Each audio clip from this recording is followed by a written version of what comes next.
Booga booga, bitch.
Ah! Don't. I meant to do that.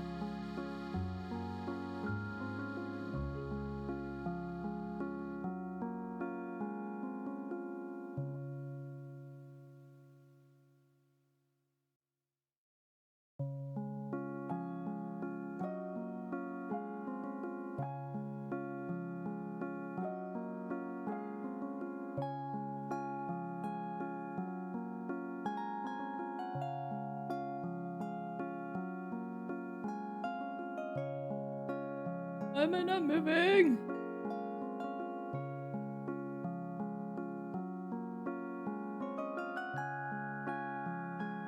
I can't move. I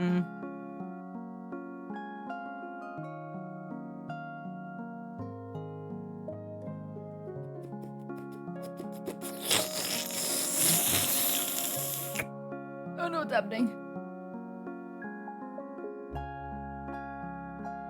There it is.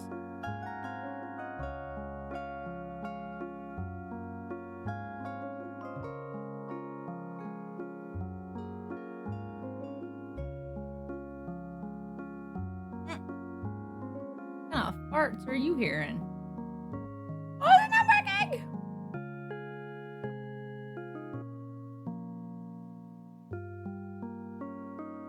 This is not working. What did I do wrong?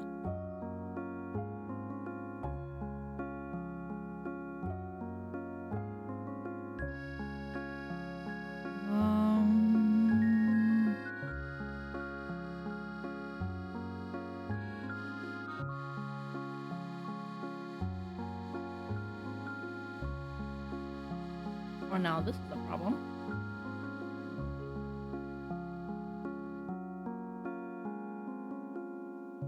Ah, fix this.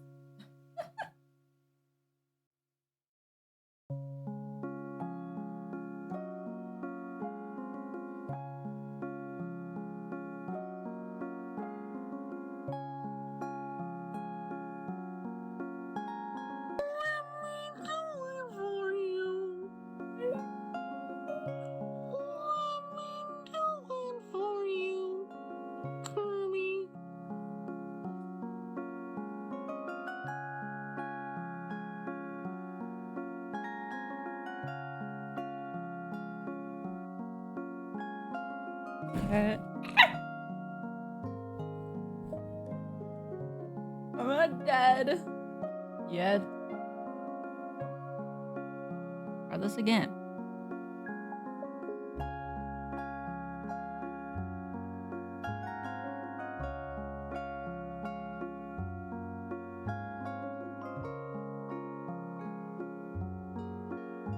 Oh, I did it. I fixed it. Yeah. Fuck yeah. Oh! May! Hi! Thank you for the raid. Oh, you came in at the right time. I finally fixed my model and everything. It's working now. Hello, Raiders. My name is Electo Huminid. I'm your local man-made snake god and rebellion leader. I play a variety of games and do a variety of content. Very nice to meet you all. May, how was your stream? What were you doing? I finally fixed everything. Now I gotta open up the game since I'm not broken anymore. Get up on that mic. My mic is already close to me. There we go. Is that close enough? Can you hear my voice? Dreamers God, I played Household Bear. Oh, is that fun? I've never played it myself before. Yeah, Raiders, May, if you need to, you could take a break, get some food, get some water, do what you need to do. If you need to leave, that's absolutely okay. I talk right into it. I will talk into it like my life depends on it. What they last played? Yes, please. I don't know how to do it. Ah!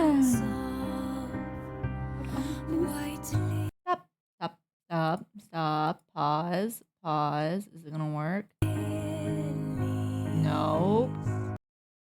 And that means we have to do display capture. There we go.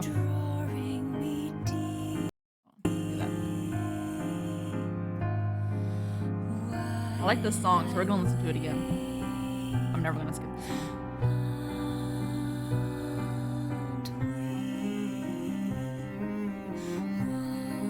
Accept that you're gone. No meaning in moving on. Let me ride. I wonder if this is on Spotify. I meant to look it up last time. I forgot.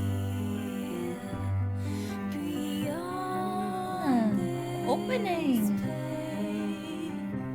Sweet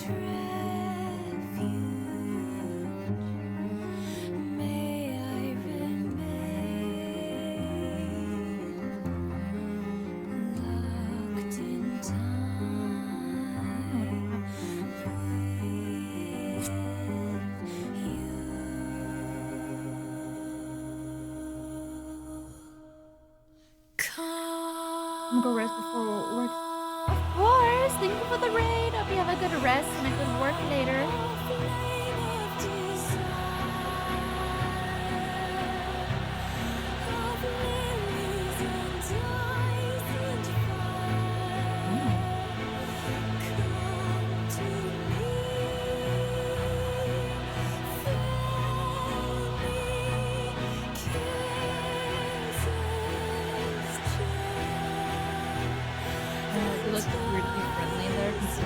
Yeah, I want to know if, like, we become friends, like, what's happening.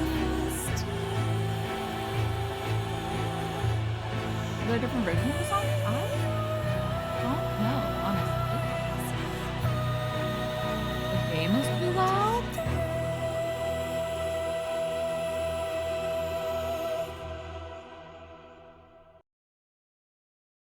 Turn it down here. There it is. Down a bit.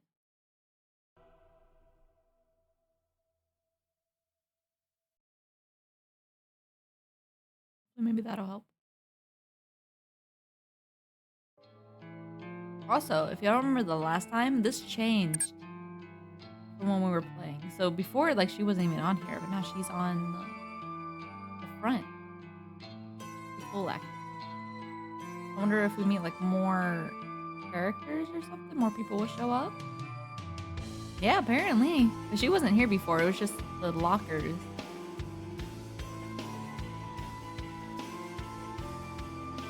Yes, we're going to get back into this game. We are going to continue from where we left off. I'll see how it goes. See what other crazy things happen. Hi, Sok. I'm good. How are you? How's everyone doing today, by the way? I forgot to ask because everything was breaking. I walked through the train station this morning as confident, cocky, self-assured. When I board the train, I can manage to take a seat for a first time in a while. I withdraw a worn book from my handbag and flip open the cover. There's a name scrawled in blue ballpoint pen on the first page, but has become faded and illegible over time. I'm good, of course, of course. I'm glad you're doing good. I don't quite remember where I picked up this book. Maybe I discovered it at a secondhand bookshop? Who knows? I own so many obscure tomes that I can't be expected to recall purchasing every single one. Its aged cover and weathered spine both bear the same title. Voss Photography, a comprehensive history of photo manipulation. The book is written in English, and it's a slog to work through with my limited knowledge on that language. But I like to skim through primarily for the photographs contained within. The examples of early image doctoring from centuries ago fascinates me. The book even features techniques and studies as recent as 1993 when it was first published. It's true that a lot of the techniques discussed within are no longer relevant in today's digital age. However, there's a hearty section dedicated to the art of manipulating corpse photos, something that I am indeed very, very interested in. The most intriguing aspect of the section's content is that the featured artists perform the opposite kind of work that I do. Instead of manipulating the images of the living to make them appear dead, the artists in the book edit images of the dead in order to make them look living once more. In bygone eras when photographs of people were taken few and far between, the sect of artists dedicated themselves to honoring the memories of the deceased. I read about this before. They used to families would prop up a dead relative and they'll dress them up, make them look nice so they would appear alive and take photos with them, but they would be an actual dead body. It's so weird. I can't imagine. They did this by making the photos taken upon death look beautiful and full of life. These photos were gifted to family members and loved ones. The tradition makes sense. Imagine if you lost someone dear to you and you had no photographs of them. Wouldn't it be wonderful to receive one last memento? A beautiful image of the way you remember them? I have actually only attended 2 funerals in my life. One was of a great grandma of mine when I was really young that I barely remember, and one was of a cousin that I didn't know.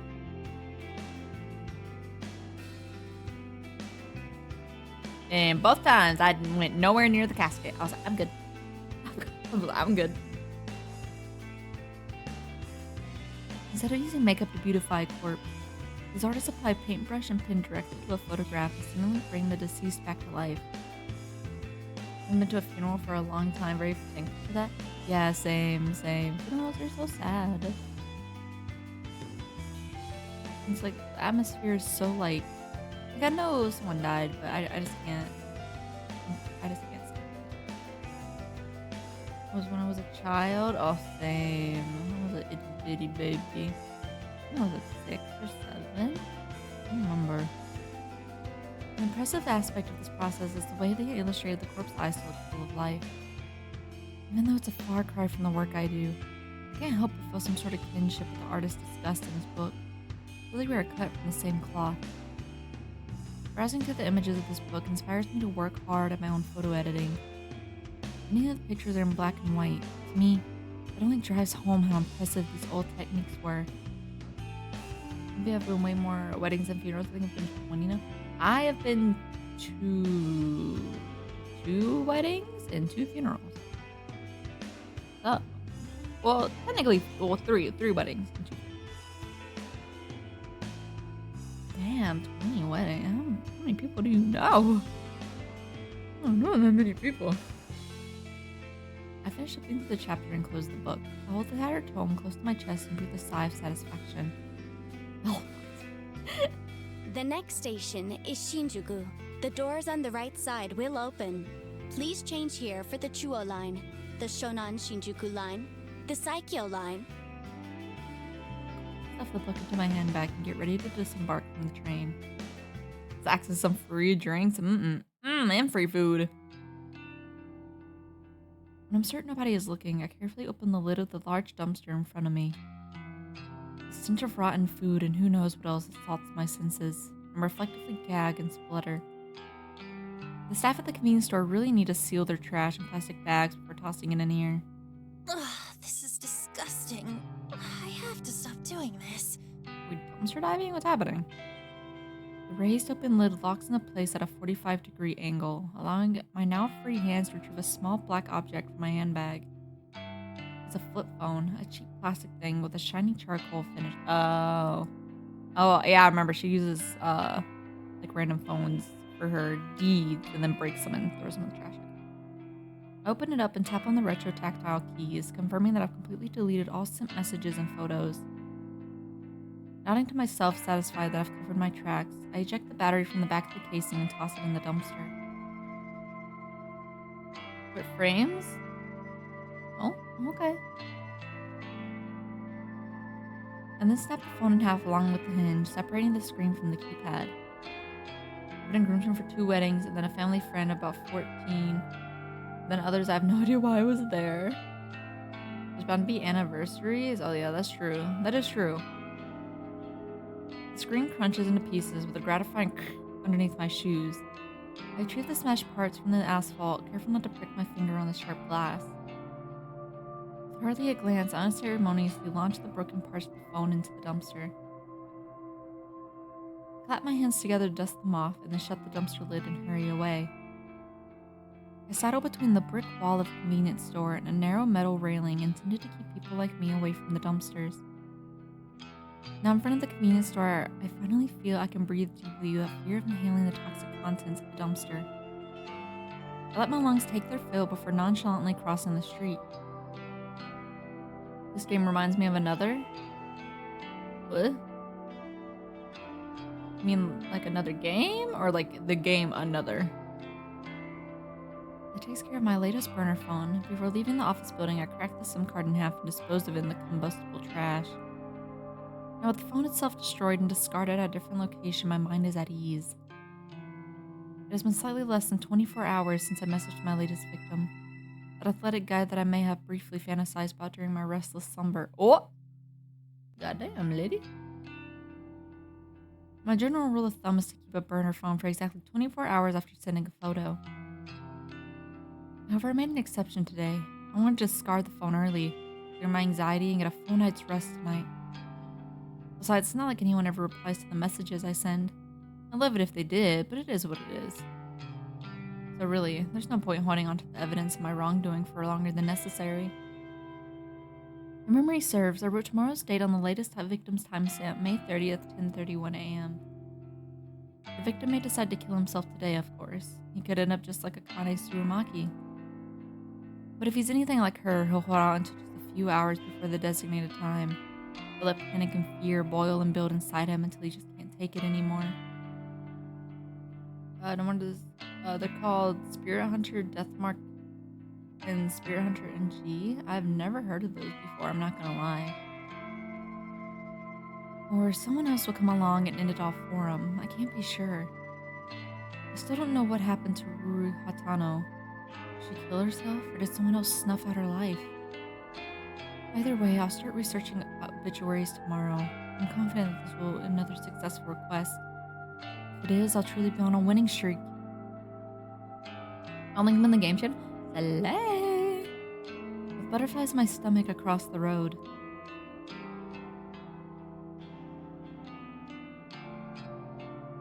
Ooh, pretty. On my route home, I usually like to trek through the small park close to my apartment, provided the weather is decent. I avoid the park in the mornings, as a lot of people walk their dogs and I can't risk my allergies flaring up before I reach the office. In the evening, the park is much emptier. I suppose I finished work a bit earlier than most people. While everyone else is busy, I can enjoy the fresh air and scenery. I make my way along the neat, broad dirt path that connects one side of the park to the other.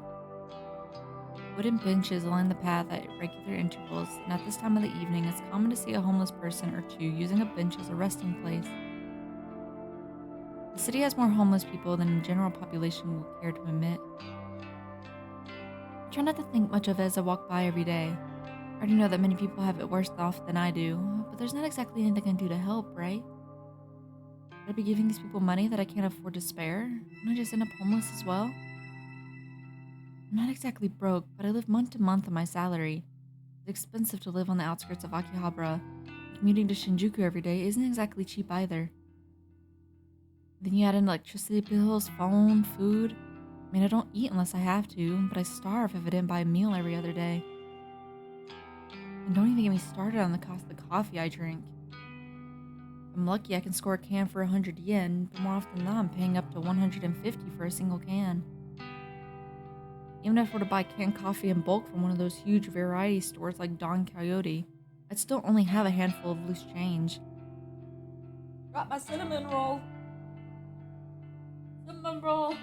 Back. I'm gonna hold you in honor of Nini. Okay, he's back. Gucci. And I want to have access to the familiar selection I get at the convenience store. I'm just thankful that I don't go out for drinks after work like most of my colleagues. If I had to buy a few rounds of beer every week, my bank account would definitely dry up. By avoiding what kind of group outing, not only do I save money, but I'm also not forced to spend more time around people. It's a win-win situation. As I'm trudging along the path at a snail's pace, I tell myself to speed up my gait. With the exit of the park, the silhouettes of two people on a bench come into view. The sound of laughter carries on the wind, and I can't help but feel like I've heard the voices before. As I draw closer, a sinking sensation clutches at my stomach. I immediately get the urge to turn around, but I'm so close to home. Aha! It's Oh. Noriko! Fancy seeing her here. Bullshit. Noriko's here. Moe and Shinya. They're on their date. Moe glares and flips her long hair behind her ear with a shit-eating grin on her face. Jean looks kind of out of place outside of the office. His face is filtered by a especially uncomfortable expression. I start to wonder why these two are here, but then I recall that Tomoe didn't mention they were going on a date on Friday night. I suppose it's just my bad luck that I'll run into them on the way home. But what are they doing here in Akihabara? I have to assume that Tomoe came here on purpose just to spite me. On your way home? Yeah. How's your, date?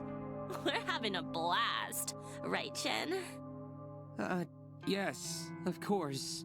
Oh, A great time. was he not enjoying himself? I wonder if Tomoe has been dragging Shinya along against his will. Okay, well, I'll leave you to it. Hey, we're gonna grab some chicken. Why don't you come with us? Some chicken. Hmm, Love no chicken. thanks. I can't think of any worse way to spend an evening than eating with Tomoe. Please come with us, Noriko. He has a dejected look on his face. It's pitiful, but he brought his date on himself. Why should I have to bail him out? Sorry, I've got things to do tonight. Are you sure you're not just avoiding eating? Afraid to gain a bit of fat? I honestly don't know what to say to that. I wouldn't either. Say, Shen, you ever seen Noriko eat anything? Well, now that you mention it, she never seems to eat at the office. I eat at home, if that's okay with you. It's not completely a lie. Sometimes I eat at home, sometimes I don't eat at all. Come on, come get some chicken with us. You can throw it back up or whatever afterwards. Well, if it makes you damn. Feel better. It's starting to get on my nerves. I swear, she tries to identify I my love you flaws very and much. I love you too, Sok. You don't need it. No, everyone needs to eat. It's starting to get on my nerves. I swear she tries to identify my flaws and insecurities just so she can rub them in my face. I have to survive on air and sunlight. What are we, plants? You're not being very nice to Noriko. Aren't you two supposed to be friends? Hi, Mimi. We're besties. Besties talk shit to each other, right, Noriko? I mean, that's not wrong, Right. Huh. but it goes. It can only go so far. Anyway, I'm going now. See you on Monday. Okay, see you then. Bye. Buzzkill. She's such a drag. Oh, I want pizza. I want food in general. Well, the Tomoe's words hang in the air as I walk past her. I'm annoyed that she dragged Shinya all the way here just to taunt me. Is her idea of a good date? Does she care about Shinya at all? Or is this whole thing just to annoy me? I talked her to it like every trip. No, we're besties, Mark. We're great besties. Tomoe dang Shinya doesn't even get under my skin. I don't have feelings for him at all. What does get on my nerves is simply the fact that Tomoe is trying so hard to get on my nerves. Of course, it wouldn't be fair if I could carry on my way home without one final interruption. Tomoe calls out to me again. Your friend Aoi is gonna start work with us on Monday, yeah? Oh, fun. I can't wait to meet a friend of Noriko's. Grimace. I suppose Shinya told her about that. I turned back to face them both. Don't even think about messing with Aoi. That girl has dealt with enough crap at her last job. Oh, has she? Maybe big, strong Noriko can protect her now. Or the poor Aoi. I'd do anything for her. She's my best friend. If you had any friends of your own, you would understand what that feels like. Damn! Well, I got plenty of friends. And only some of them are sluts like you. Yeah. I've never in my life I'm Mark, you going. liar.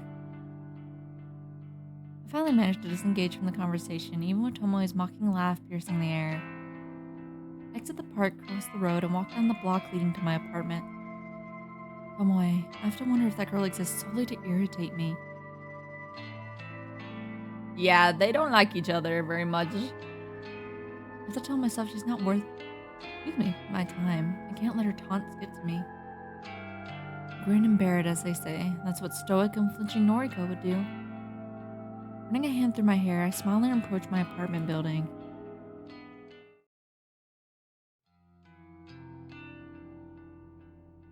Saturday afternoon.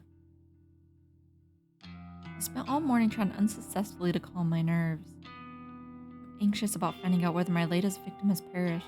It's afternoon now, so the time written on his photo has passed. If my work was successful, I should know soon enough. I've already set up an obituary news alert on my phone to keep me informed. Instead of sitting at home all day and waiting for my phone to go off, I decided to visit an old favorite hangout, the library. Public libraries don't get the credit they deserve in this age. They're quiet, calm, soothing. You can sit here for hours for free and just get lost in different worlds. That is true. I love libraries, for real, for real. I used to do schoolwork there when I was doing online college before I had to take a break. I would go sit at the library because that would be the only way I could focus on my work. Plus, I always carry works by my favorite authors. Sometimes the libraries are even kind enough to recommend titles that might fit my taste. I get it from online college, yeah. I don't feel judged here. Nobody looks at me and mocks my clothing or my makeup. Yeah, we talked about this before. Silly. Silly belly. Nobody looks at me and asks if I've had enough to eat lately. Nobody makes fun of me, that lonely girl in the corner reading Lovecraft and calmly stroking her hair. Every so often, I put my book aside and check my phone out of habit. No, I wish. But no, I don't have a degree yet. Still no alerts. Have I miscalculated something? Did my latest photo not look convincing or damning enough to inspire suicide or murder? I find myself growing increasingly anxious and impatient. Cthulhu, huh? Oh. You Lovecraft nerd? Hello. I blink twice and look up at the strange man standing over me. Huh? Sauce. Didn't mean to interrupt. Notice you're reading Lovecraft. Oh, this is... And Japanese, too. Didn't know this book had been translated. Yeah. My English isn't great, so I read the translated versions. That's mad. Do they translate esoteric names? Can't imagine Cthulhu being easy to write in kanji. Do they? Well, it's written in katakana, so... Course. Kojiro. Hello. The man extends a hand and I can't tell if he wants me to shake it or pass him my book. Best character for real. I will be the judge of that. Thank you. You You know what he called his cat? I actually don't know what he called his What? cat. Yeah, so I think it's supposed to take place in Japan. Japan. I'm Kojiro. You? I probably don't want to know. Let's not talk about that in chat. Kurosawa. Nice. Just Kojiro for me. No last name. Call me Koji. Okay, Koji. You don't have a last name? Used to. Lost it. Fire, you know. I'm just Kojiro now. This guy's weird. His clothes smell like they've been stashed in the back of a closet for a decade or two. His face is unshaven and his eyes are scarily clear and focused despite being masked by a pair of thick glasses. Didn't mean to keep you. Saws again. I'm looking for Nobel Sinclair. He around here? I mean, I don't know. Who? Writer guy? Did that book about befriending the dead? The librarian told me to check these shelves. Hmm. Sorry, I don't really know. No worries. I'll find him. You know, you look like the type who'd enjoy his books. Not to judge you by your cover. This is awkward. Need a strong stomach, though. Messed up shit. As much as I hate to admit it, the stranger has captured my interest. How messed up are we talking? Well, his first book describes dressing up corpses, taking them to dinner. Goal is to not get caught out. Mad, right? The fuck? Like something out of that American movie. Weekend with Bernard? Or something like that. Second book goes nuts. Main character fills the school classroom with bodies, all dressed up as students. Runs lectures and records them, puts them online. The fuck? Best part? No one can figure out if these books are fiction. Internet says Nobel Sinclair actually did these things. Says he's doing time now, writing these books as a confession. Well, damn. That is true. Interesting. Right? It's deranged. Makes for a good bedtime reading. Okay. Huh. You want noise? Well, of course you are. I have never heard Weekend at Bernie's. What noise? Oh yeah, I forgot. Noise is the social media app we all use in Yeah. this You? world. Yeah, at Koji. Add me if you like. Koji. We can talk shop. I'm gonna find Nobel. Wish me luck. Without so much as a glance back at me, the man walks away. Is that like an actual author? I kind of want to know. Hold on. I want to look that up. What was his name? Nobel? Something Nobel. Nobel. Writer. What was his name? What did he say? You want Noise? Noise is the social media app. Yeah, think of like Twitter. No, I want to look it up. What's his first name? I forgot. Something Nobel. It's a spoiler. Oh, fine. I'll look it up. Without so much as a glance back at me, the man walks away.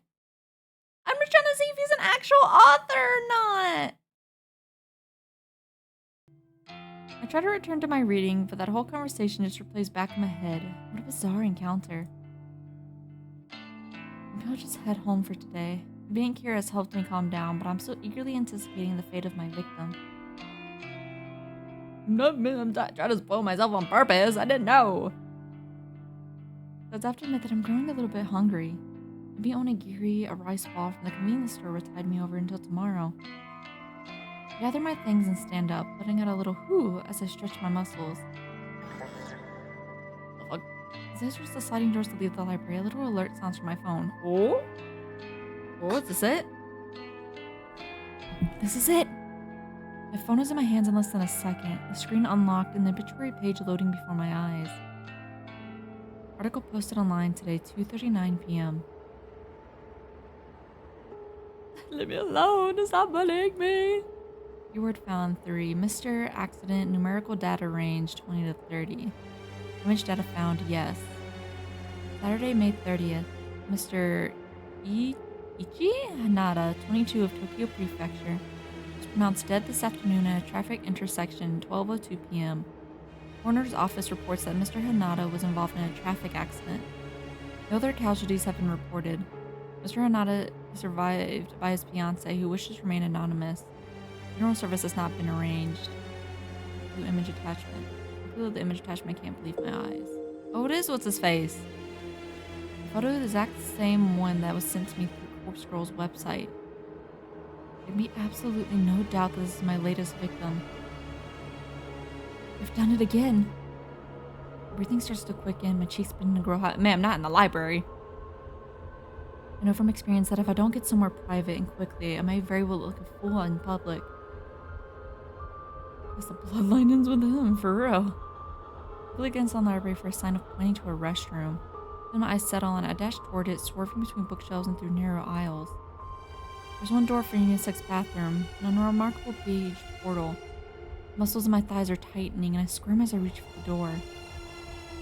My hand grasps the full metal handle and presses down, only to be met with immovable resistance. I wonder why they set this game in Japan? I don't know, honestly. I mean, the writers are probably Japanese or from Japan. It's locked. There's a sign on the door. I noticed that I completely ignored in my haste. Closed for cleaning. Shit! Cursed despite my attempt. I cursed despite my best efforts to keep a low profile. Notes of Melbourne. Oh no, maybe because they thought, considering the art style, maybe it would make sense or something. I don't know. Isn't the curse supposed to fall on the female? Which female? I already killed a female. She did this one about the guy.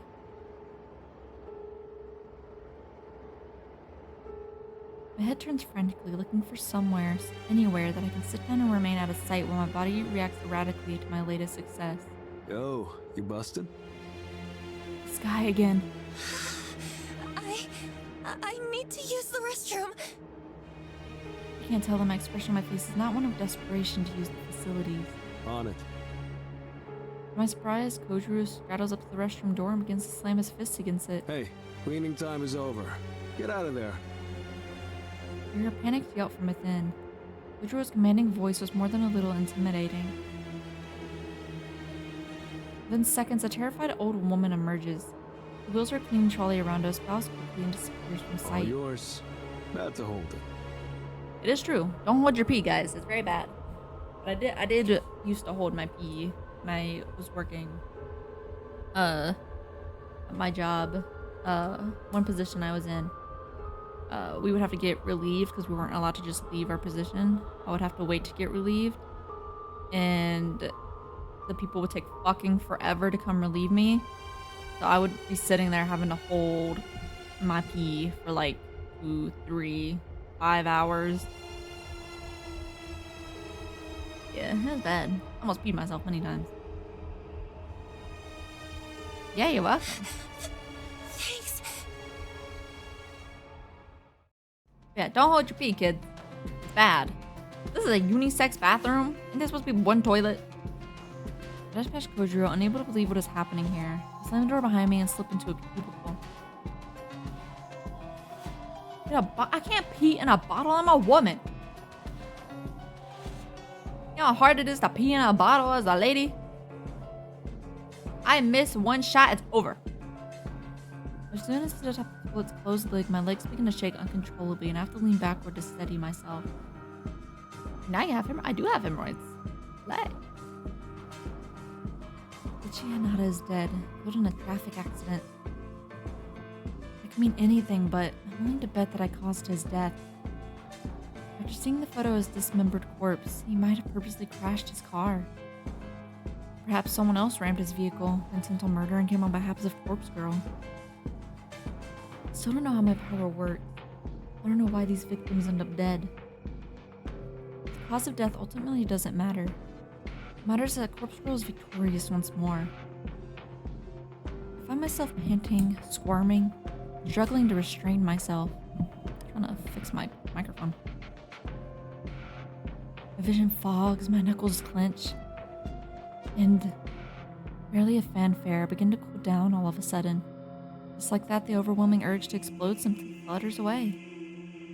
Huh? The breathing regulates, my legs solidify and rest firmly on the ground. This experience was nearly as staggering as last time. Maybe because I was so confident that this victim would die, the body already prepared itself for it. I've already become desensitized to my ability to wield death itself. I won't pretend that I'm not disappointed. The exhilarating feeling I experienced last time, complete and utter loss of control, was addicting. I craved experiencing it again. Still, I need to remind myself of the most important thing. I fulfilled my request issued to Corpse Girl. It's 2 new victories in a row, 2 victories in a single week. As long as requests keep coming in, I can keep achieving my goals. I can do this. Full of confidence and feeling steady once more, I exit the cubicle and leave the bathroom.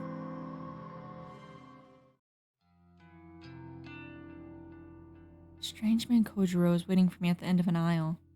You good? Yeah, just had a bit of an orgasm in the toilet. Don't worry about it. Thanks for, I really needed the bathroom. Course. Been there. Gotta go when you gotta go. TMI? Look what I No. found. Never TMI. Never. Kojiro holds a book up with a plain black cover. Nobel Sinclair's latest. Dazed by the Dead. It's a ripper. Dazed by the Oh. Dead. What's that one about? Falling in love with the dead. Read it already last year. Time for another go. Oh, here. Strange flower. Kojiro hands another book to me, this one with a brown cover. An illustration on the front depicts a field of flowers. What's this? Sinclair's first ever published work. Strange Flower. Title's nonsense. This is the one where he puts corpses in suits, treats them to meals at fancy restaurants. Want to hold your pee Loaned to it this? out under my name. You take it. Return it before the due date. Can't risk getting fined. Oh, well, thank you. I'll be sure to read it. Sure. Send me your thoughts and noise. Right. Be seeing you. Bye. Brief wave of his hand and he disappears behind the closest shelves. I can't really get over how peculiar he is, but he certainly is making an effort to be friendly. I turn the heavy book over in my hands and look inside the front cover of the publication date. 2009. Actually not that old. Definitely not as old as the fiction I normally consume. I shrug and hoist the bulky tome underneath my arm and then make for the library's exit.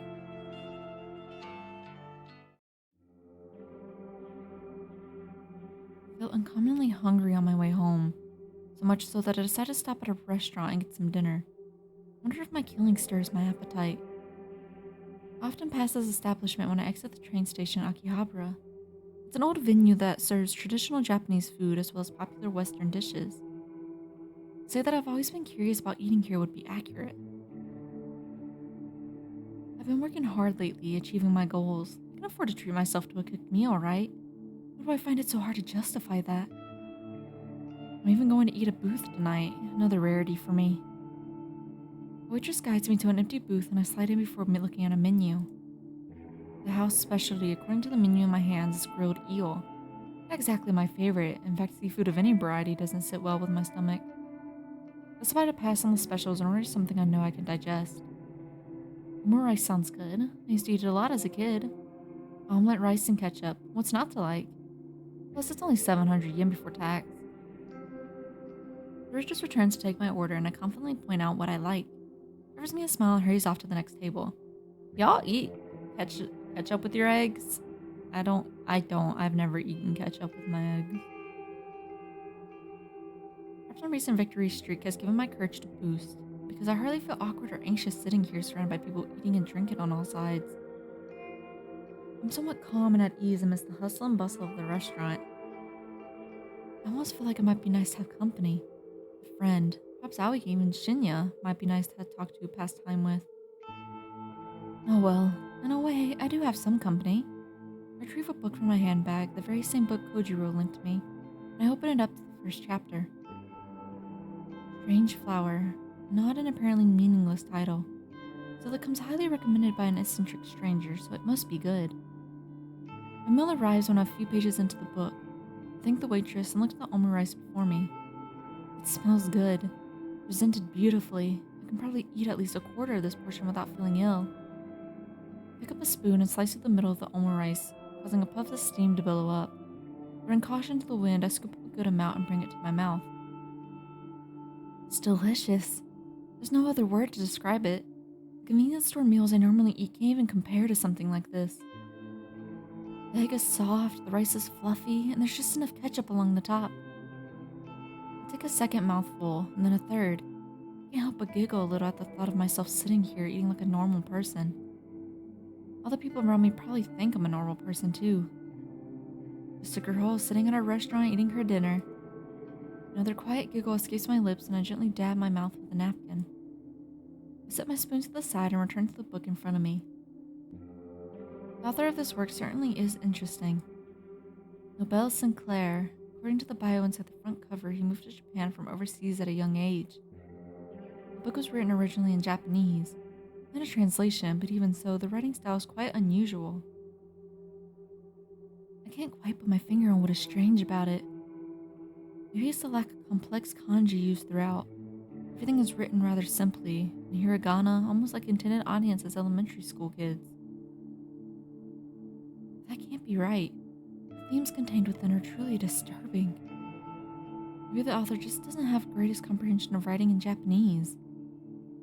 It's true that a lot of adults have trouble with complex kanji. Professional authors, though, not so much. Anyway, it's not like it matters too much. The book is interesting enough to keep me turning pages. I must be completely absorbed in reading because before I know it, the waitress is politely letting me know that the restaurant is closing soon. I nod and lick the plate of omurice in front of me. The meal has gone cold. I only ate 3 bites. But I'm feeling full now and I really enjoyed what I did eat. I don't even feel any added weight on my hips as I get to my feet. It's definitely a positive feeling. I stretch my arms and legs, putting my book in my bag, and offer the waitress some money along with the bill.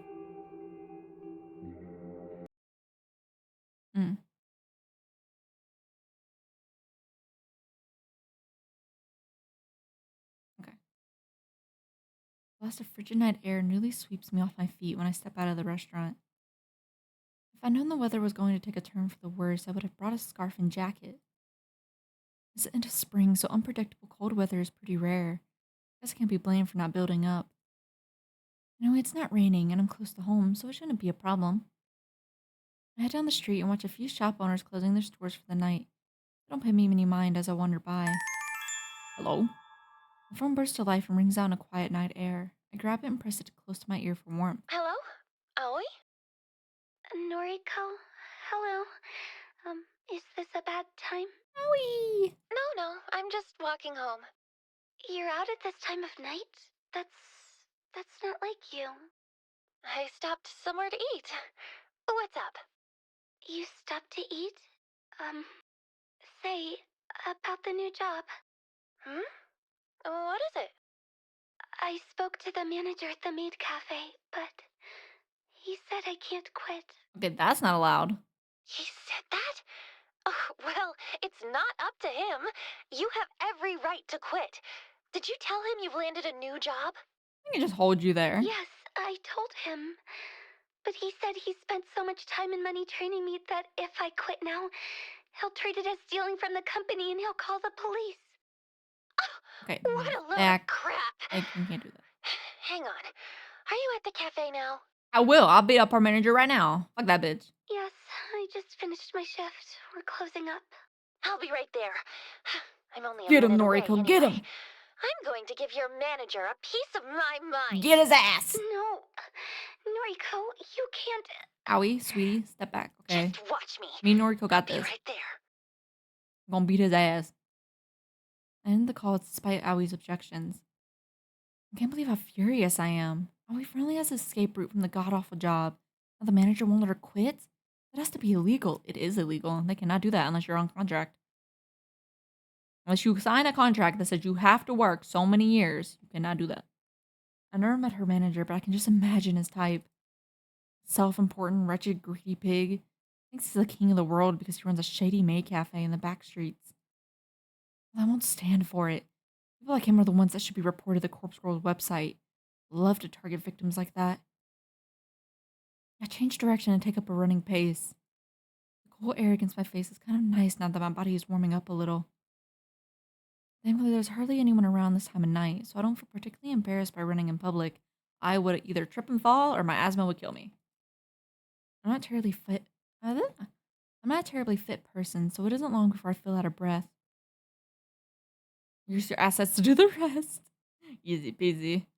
I come to a stop at the end of the street, heaving and clutching my chest. I feel that in my soul. Okay.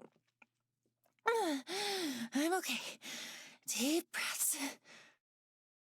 After taking a moment to collect myself, I start back up, walking briskly this time. I can see the Med Cafe's illuminated sign ahead of me. You'd be the first to, it's because of my asthma. I wouldn't even be able to hide because I'd be breathing so hard. I'd be that'd be me trying to fucking hide somewhere. I approach the entrance and read the neon board. Chateau de Cristal. Welcome home, master. Drinks from just 400 yen. Table charge 500 yen person. Open till 10 p.m. every night. I pass the sign and reach for the door handle, just as somebody hurriedly throws the door open and emerges. Noriko? Oh, look at Howie. Told you I'd be here. Such a cutie. I'm really glad to see you. Howie gives me a brief wave. She fidgets nervously and straightens the ruffle and Howie, get out of my way. I can't believe you have to wear this ridiculous outfit. Yeah, but the costume isn't the worst part of the job. I know. Listen, is your manager still here? Howie hesitates and then shakes her head sadly. You just missed him. There are only a few girls inside closing up. Damn it. Ugh, I really wanted to give him a piece of my mind. Noriko, it's fine. I No. can continue working No. Bad. It's not so Bad, bad. Howie. No, don't lie to yourself. Hell no! Don't even pretend it's okay. This place Yeah, is she's supposed to start torturing you. the new job on Monday. You have that customer that always gropes you, and now your manager is controlling you? I won't stand for it, and you shouldn't either. Exactly. But what can I do? Why is she turned down? Not turned down. Her boss at the maid cafe won't let her quit because he'll call the police if she quits from quote unquote stealing money from the cafe. Because he used so much money to train her. I'm honestly stumped by the question. And all my hastiness to get here, I never even thought through a plan for Howie. Damn it. The heartbreaking expression on her face. I just want to grab her, hug her, tell her everything's gonna be okay. Yeah, the poor baby. Why can't I? Aoi. Hmm? I know you don't feel like it, but you're the strongest girl I know. All the shit you've dealt with over the years, all the shit you're still dealing with. You're brave, whether you know it or not. My issues pale in comparison to yours, but you still get up each and every day and do your best. Mm-hmm. I'm proud of you, and I want to make things easier for you. Come work with me at Temujin. Just leave this place behind. Forget all about it. Noriko. You're my best friend. You always will be. Even if we can't be anything more than that, I'm happy just having you in my life. Is this a confession? I'd do anything for you, Aoi. I hope you realize that. Of course. I know. Thank you, Noriko. And if we can't be anything more than that, does she like Howie? Let's get out of here. It's really late. Come back to my place. You know I can't. All my things are at home, and I need to check everything first. Otherwise... I nod calmly. I understand. I can't push her too much. Don't worry. Yeah, it's kind of crazy that she's saying all of this. And the thing is, I can't just run away from this place. That stalking customer. He knows where I live, and, well, if I stop showing up to work, he said he'll visit me at home. No way. Kill his bitch. Kill his ass. Why don't we Shanky, go to shanky. the police? I can't do that! Oh, it's raining. Without warning, Aoi bursts into tears just as rain begins to spill from the clouds. I can't get him in trouble. I just can't. Aoi, what? What is he? He's... Emily. Ew! As the wind blows down the narrow street, causing my hair to whip wildly in my face. I brush it out of my eyes and mouth, only to see Aoi standing still, her head down. Stalker. He's... Emily? Oh, fuck! I could never bring myself to tell you. But surely you must have wondered why I've put up with it for so long. I don't know what to say. I'm stunned. You're putting up with it because you don't want him arrested. Yes. If he goes to prison, the rest of my family will disown me.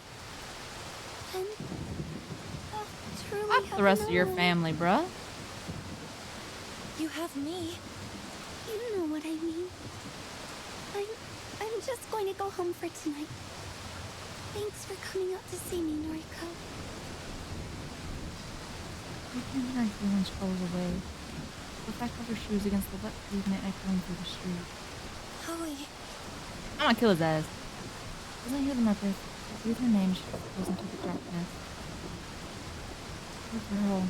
There's something I can do. Yeah, no, it's not bad. I have a decision! Wait, can I save? I gotta save. Wait, hold on. Can I save? I have to get out of here.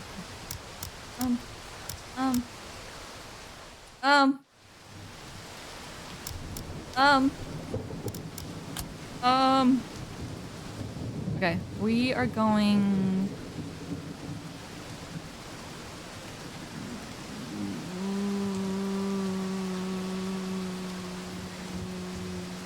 Go after her. I can't let her go. I want her to just walk away, as sad and helpless as she is. But don't stalk her! I like search for it as her own volition, propelling my body through the rain-soaked street. Aoi! Aoi, come back! My shout echoes in the night, my weightless words falling through the air like very rain that patters against my face. Aoi's silhouette is just at her right. Only my weak body could pick up its pace. I'd be able to reach her before it fades away. Stop! Oh, I think I made her mad. An unexpected command fulfills its purpose. I halt, my shoes skidding along the wet ground. You realize she's got a... No, don't say that! Shush! Aoi is closer than I expected her to be. Perhaps due to some trick of the light and rain, she simply seemed further away in my tired eyes. Aoi, please. Let me help you. There's nothing to be done. There's a lot to be done. Why can't you take a hint? You just never give up, do you? No, because I want what's best for you. You just want to smother me. No. You don't trust me to handle things on my own. I'm not handling things very well, sweetheart. That's not it.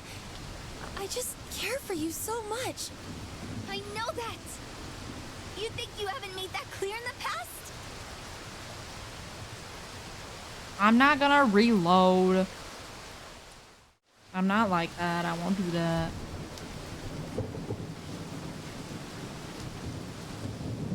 Only reload if one of us somehow dies. Rarely have I ever seen Aoi this angry.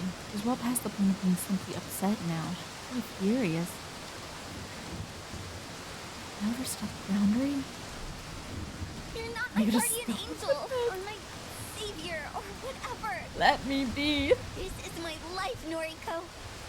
It's not your sick fantasy where you swoop in and act like my knight in shining armor. Aoi,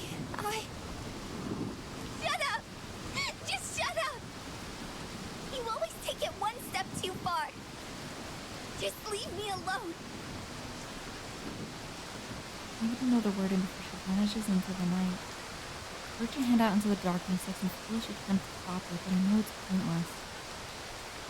I made her thoughts perfectly clear. She doesn't need or want my help.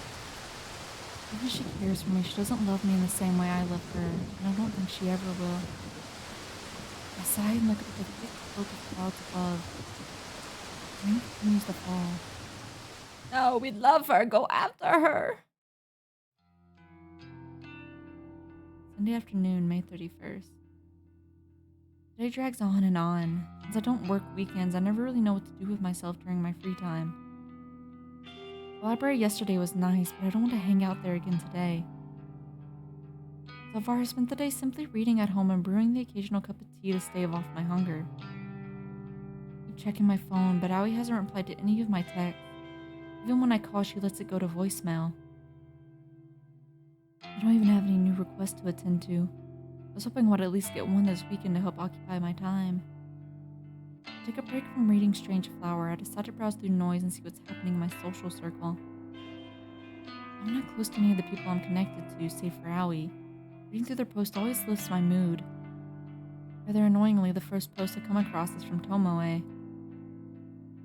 Tomomo, 9 minutes ago. They'd just be tripping if they think they're gonna steal my man. Thick as thieves. Getting lucky tonight. Well, damn, okay. The girl post is accompanied by a photo of her and Shinya getting cozy together. Shinya looks more than a little nervous. He's willing to bet that Tomoe is the first girl he's ever snuggled. He bet that Tomoe is the first girl he's ever snuggled like this. Can't quite figure out why she's so interested in him, or why he's into her for that matter. At first, I thought Tomoe was just trying to bug me, to annoy me, pursuing someone she thought I wanted. But surely this is taking it too far, right? Haven't I made it clear that I just don't care? As for Shinya, maybe that boy really is into the blow-up doll look. Guess I understand him less than I originally thought. I noticed that I've been frowning while looking at Tomoe's post, but I decided to slam my finger down on the thumbs down button. The little text box below posts now reads, Noriko Kurosawa disliked this. Everyone breaks and I smirk. I feel somewhat satisfying to publicly dislike Tomoe's post. I can imagine Tomoe's face going tomato red when she reads the notification. With a little giggle, I scroll past the post and keep browsing my feed. As expected, it doesn't take long to find a post from Shinya himself. I did a character for him, but he's actually not posting about criminal cases and detective work for once. Shinya with a capital S, Fujikawa. 13 hours ago. Shinya with what? I never believed in love until I met her. She swept me off my feet and showed me how to become a better man. It makes me want to be the best person I can be. My heart goes out to the darling Tomoe, 2 days together and counting. I look forward to every day because of you. Thank you. I involuntarily gag and continue scrolling. Nothing else on my newsfeed really compares to those last posts. My sister wrote something about her sucky job, and a few coworkers posted about how grief-stricken they were about Akane Tsurumaki passing away unexpectedly. Akane Tsurumaki, followed closely by Echi Hanada, and long before them both, Ruri Hitano, the one who started it all. 3 strangers, 3 people dead all because of Corpse Girl. Excuse me. People wanted them dead, and because of that, I also wanted them dead. I won't forget their names. Corpse Girl rises above the muck and filth in this world and becomes truly famous. Share a toast to their memories. Until then, I need to trudge forward. I need new targets, new victims to launch Corpse Girl's name into the stars. If Corpse Girl's website becomes more than an urban legend, more than a rumor whispered in the shadows, then no, I need to take it slow. I can't get too far ahead of myself. I still need to put in a lot of work before I can attain my goal. The only way I can move forward is if more requests come through the website. My ear itches. God darn, it's so itchy.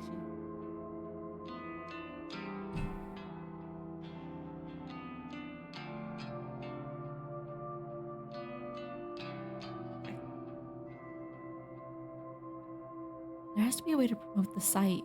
Flashy advertising is out of the question, and on a site looking like a gimmick people can visit simply to pass the time.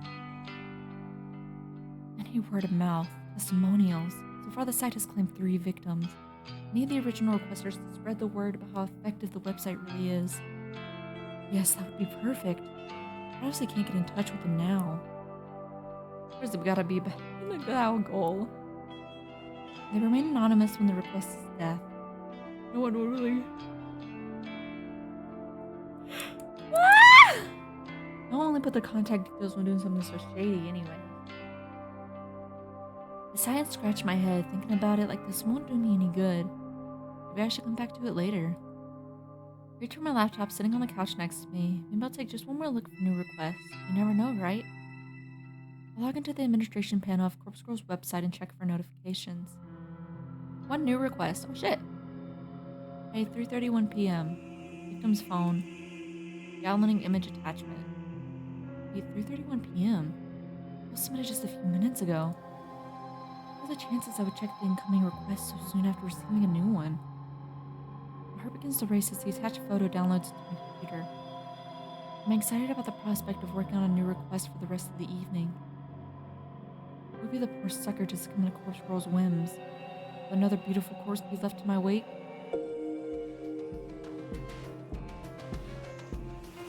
Oh. Okay. My heart skips a beat and my hands instantly turn cold. Small buffer, but back now? Oh. I don't know what happened. What the hell? Are you yapping? A photo of myself appears on the screen. It's the very same image used in my company ID tag. I'm not smiling in the photo or in real life. Is this some kind of joke? Somebody has requested my death. Watch as I'll Tomoe putting in all the deaths.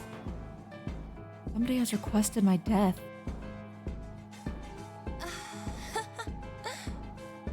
Somebody wants me dead? Oh.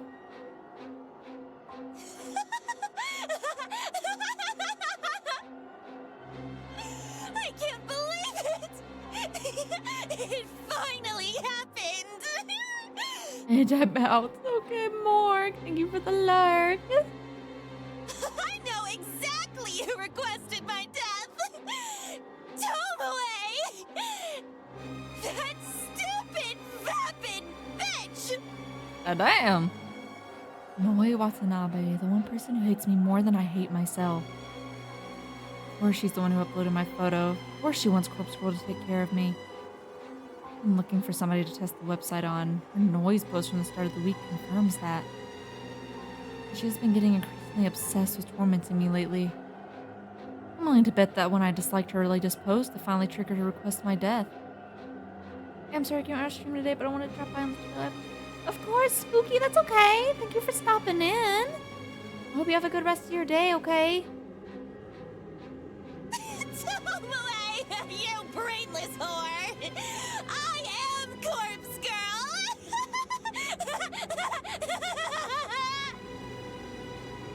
In a fit of manic laughter, I set to work dismembering my photo. I'm going to make her corpse look so realistic that she'll think she really succeeded in getting me killed. See you next stream. Have a great day. Of course, Spooky. See you next time, okay? Have a good one. Go support Nini, okay? Go tell her I love her for me. And then when her guard is down... Oh, we gone crazy.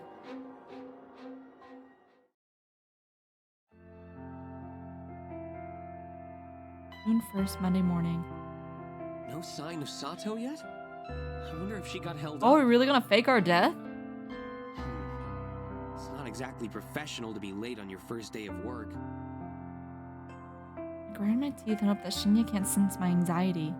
She'll be here. Oh, never mind. I don't believe the bitter words that tumble out of my mouth. I sent another message to Aoi's seemingly abandoned phone, not really expecting a reply. Actually, she's not the only one absent. Tomoe isn't here either. She doesn't need to tell me that. I've been watching her desk a hawk ever since I came in this morning. There's a small surprise waiting for her on top of her desk drawer, courtesy of yours truly. I've been eagerly anticipating her arrival for an hour now. We had a late night last night, so I wonder if she woke up on time. I taste something foul in my mouth. I really need Shinya's recap of his night with Tomoe. Don't you have work to do? Ah, of course. I need to. Oakley's thoughts trail off as he wanders away. Returning my focus to my keyboard in front of me as I type letters scrawl across my screen seemingly slower than usual. No Aoi, no Tomoe. The static drone of the office environment is just as loud as ever. Without those two here, something feels off. Aoi shouldn't be missing her first day of work.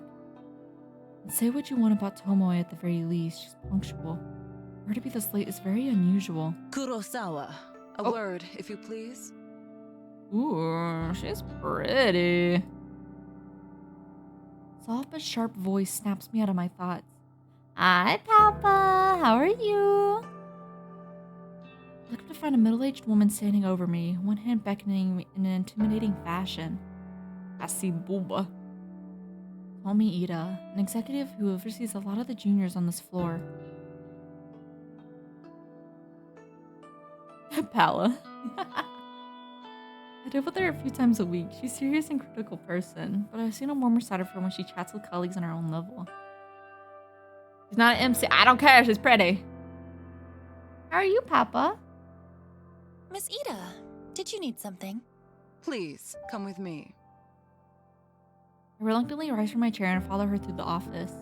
We love women in suits. My tupper neurons are activating. Booba.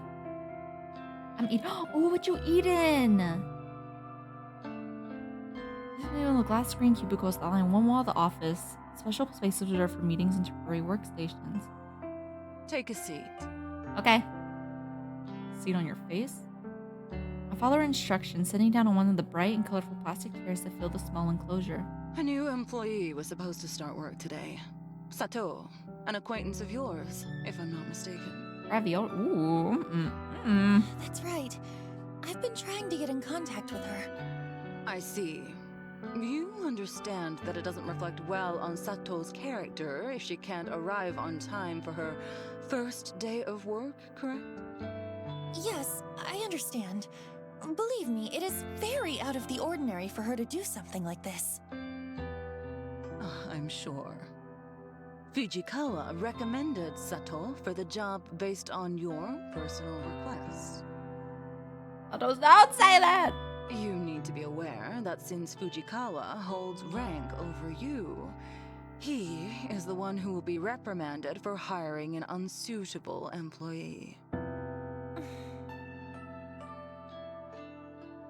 Now, I wouldn't go so far as to say that he will be punished. Rather, his recommendations will be denied for the foreseeable future. And any attempt he makes to climb the ladder, so to speak, will be vehemently refused by the other executives. That's fucked up. Isn't that a bit extreme? All of that because of one temp employee that didn't show up for work? That's the way these things go. I've seen it dozens of times. The reason I'm telling you this is because you should feel some sort of responsibility to apologize to Fujikawa. I had no idea. Honestly, Enough. This isn't an open discussion. Apologize to Fujikawa, and see if he will find it in his heart to forgive you. And please advise him to seek employment elsewhere. I don't foresee his career with us flourishing anytime soon. Bitch. Alright, I don't like you no more.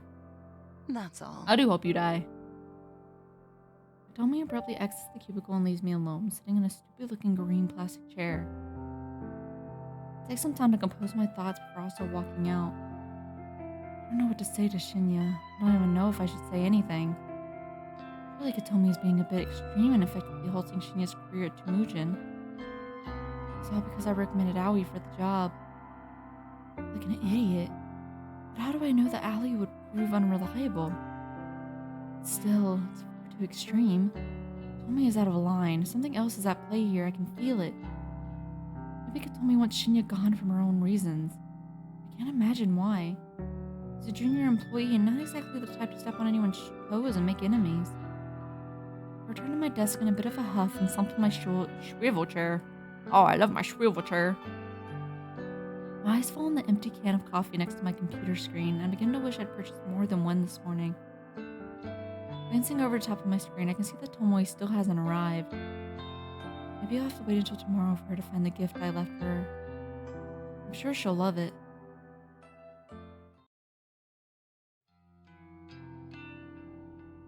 I don't enjoy my walk home to the park this evening as much as I normally do.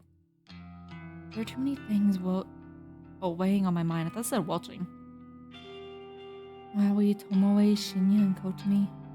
Why is it that I'm increasingly finding myself drawn into office drama? I don't want to deal with any of it. I just want to pursue my own goals.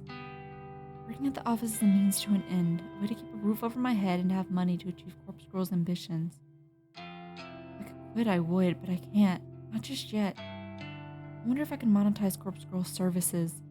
Users could pay a fee to request a death, or I could even just accept donations. But I get the sinking feeling that asking for money will reduce the amount of requests I get. The number of requests coming in is already depressingly low. If I reduce it any further, I'd be in trouble. As I draw closer to my apartment building, my phone cries out for attention, bringing to my ear with a swift hand. Aoi? Noriko. What's the deal? I've been trying to get in touch with you all day. I'm sorry. I'm so sorry. I couldn't bring myself to come into the office. Yeah, well, I gathered that. Tell me why.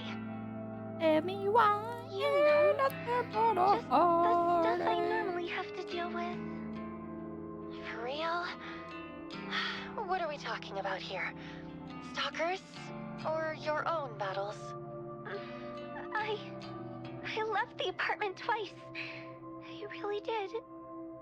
But I had to go back inside each time because it didn't feel right. I had to check a few things and then check again, and in the end, I gave up and laid in bed. I must have fallen asleep because when I looked at the time, it was already late. I sigh angrily and hope that Aoi doesn't hear me. All right. It sounds like you had a rough day. I'm sorry, but the situation isn't great. I'm just going to be honest with you, okay? Genuine or planned? Wait, what is? I don't think they'll be happy with you if you come in tomorrow. If I were you, I'd write a polite letter of resignation and just forget about the job. Shinya's been kind of thrown under the bus because of this. Shinya? Why? I'm not too sure myself. Since he got you the job, I suppose he was somewhat responsible for you. But because you didn't come in, it sounds like his career's in Was real Shinya, the jeopardy. brown-haired guy in like the orangish vest? Oh God. Oh no. Take a breath. You didn't know something like this would happen. I didn't either. I think this one exec has it out for him or something because it's too much of an overreaction. I can't believe it. I never wanted to cost him his job. Well, now I look what you know. did, Aoi. You You did. didn't mean for this to happen. Look, I'll try and smooth things out a little. I'll talk to Shinya tomorrow. You need to look after yourself right now, okay? Promise me you'll just take it easy tonight and relax. Okay. Forget this ever happened. Noriko will look after everything. Thank you, Noriko. Okay. Get some rest. Yeah. Talk to you soon, Aoi. Bye-bye. Everything's just going downhill from here. I end the call with a heavy heart. I don't exactly have any idea what to do. When it comes to Aoi, I always feel obligated to just tell her anything that will happen to make her feel better.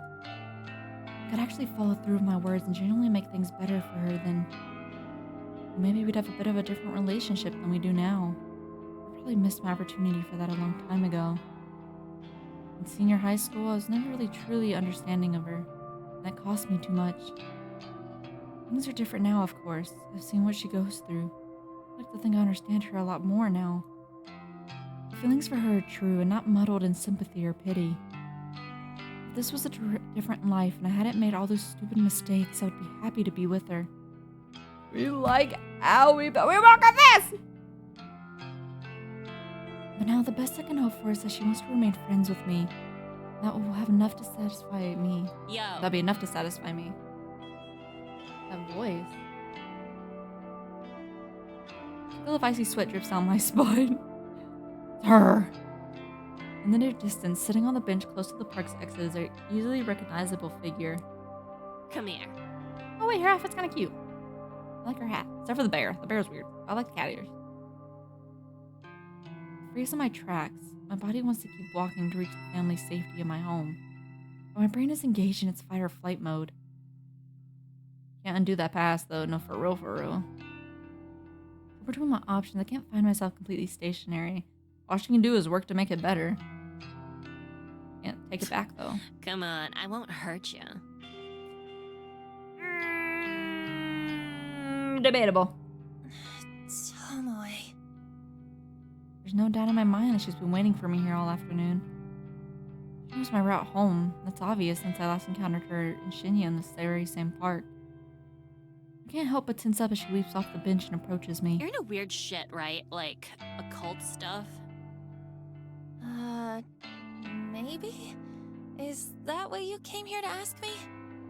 Nah, just listen, okay? I wanted the opinion of someone freakier than me. Really knows how to flatter a girl. She spiked her shit. Spiked her shit.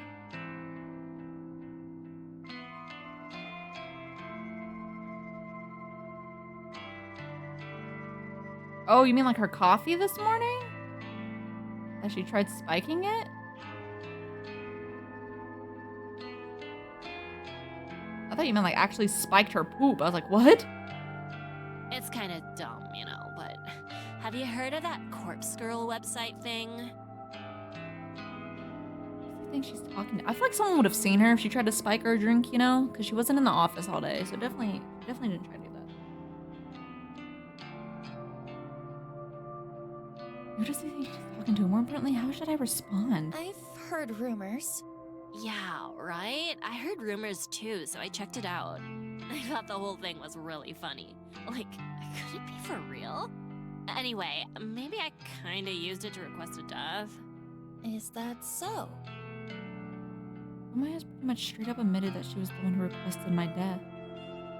After all, I know exactly how many requests come through the site. The latest one had to have been from her. Yeah, and, well, you know how the site works, right? Fill me in. All you do is put in a photo of a bitch and her phone number. Then she's supposed to drop dead. Simple as that. Thing is, no one knows how it works. Or if it works, actually. Right. Okay, so you requested somebody's death, and what happened? Well... This is it. This is where she admits that she uploaded my photo. Caught her red-handed. You see, the dumb bitch went and died. Did you put in Tsurumagi? I blink a few times. I'm positive I didn't hear that right. What did you say? The chick whose photo I uploaded. She's deader than a doorknob. Who's Tomoe referring to? My mind is racing frantically, scanning through the list of Corpse victims over the past few months.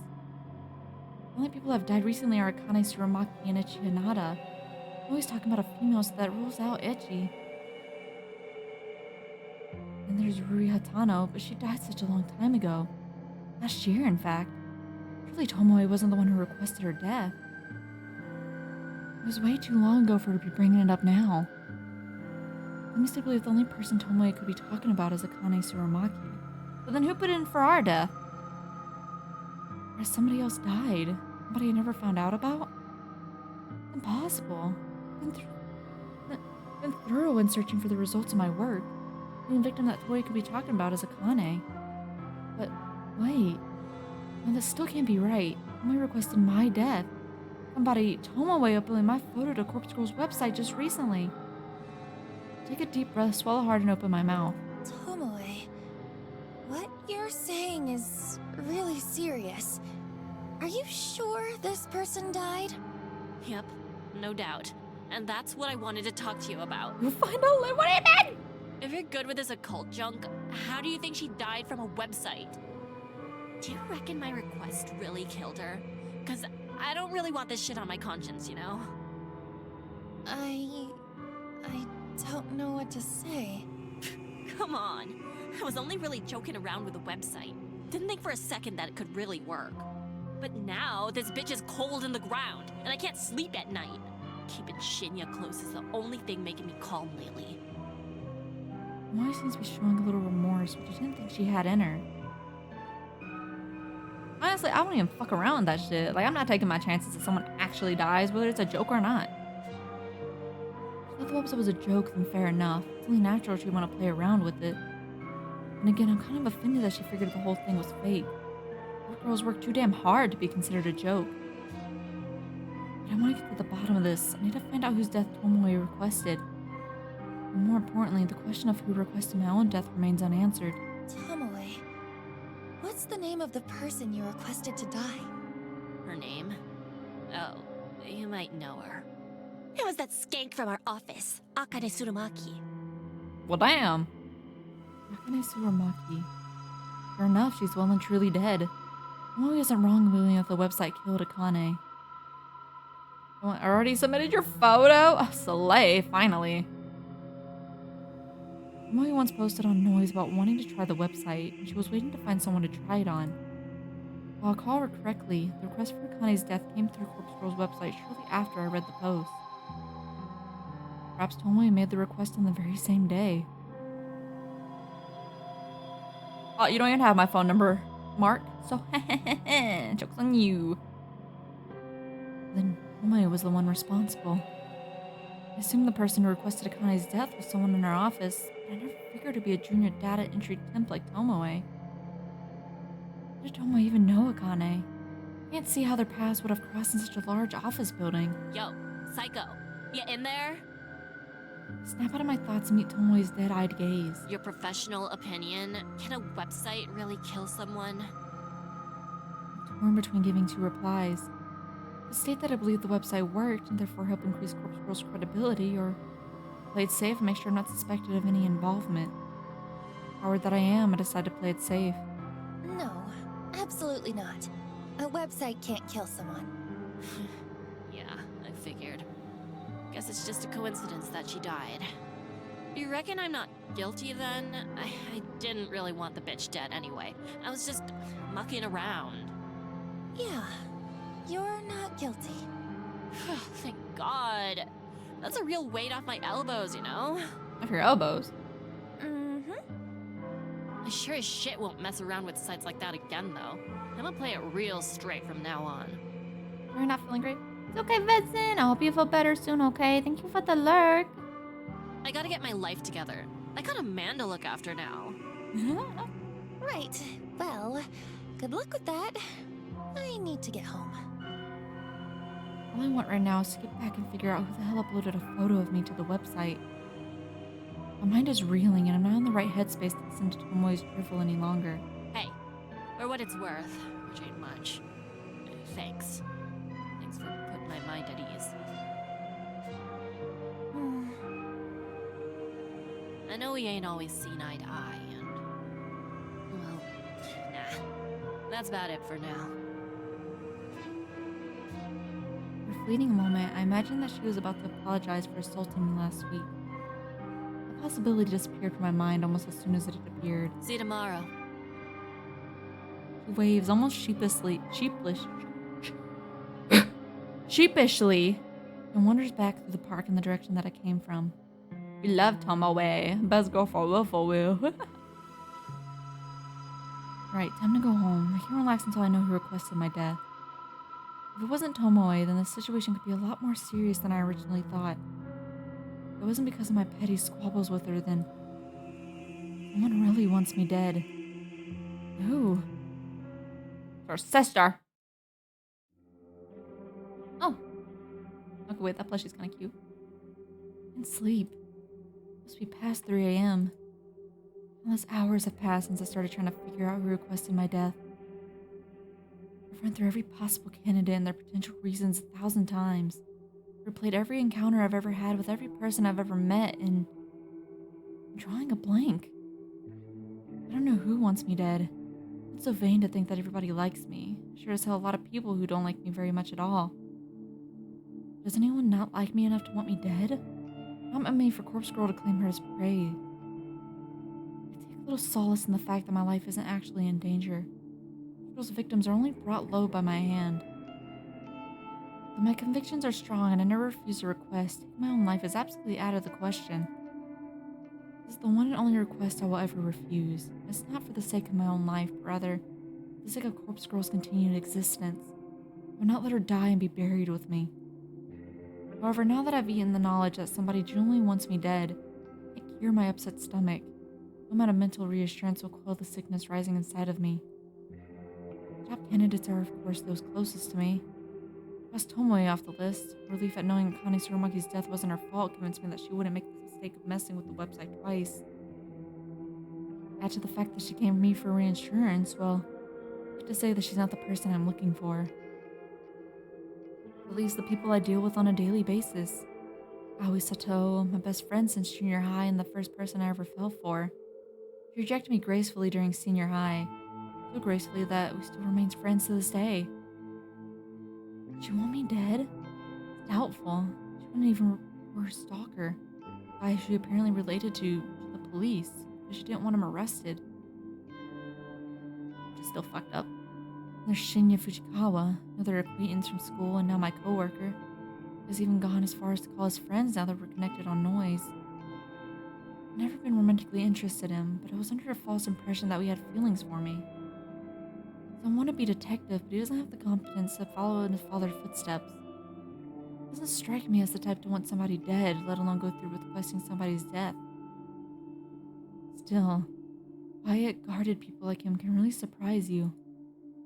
When you take those three out of the equation, the people I deal with daily are very few. There are the higher-ups and execs at work, like Atami Ida, and our deadlines are so short and simple that I'm sure I barely even register on her radar. If I extend my list of candidates to include people that I don't deal with regularly, who are technically still part of my life, then the list gets a little more interesting and harder to narrow down.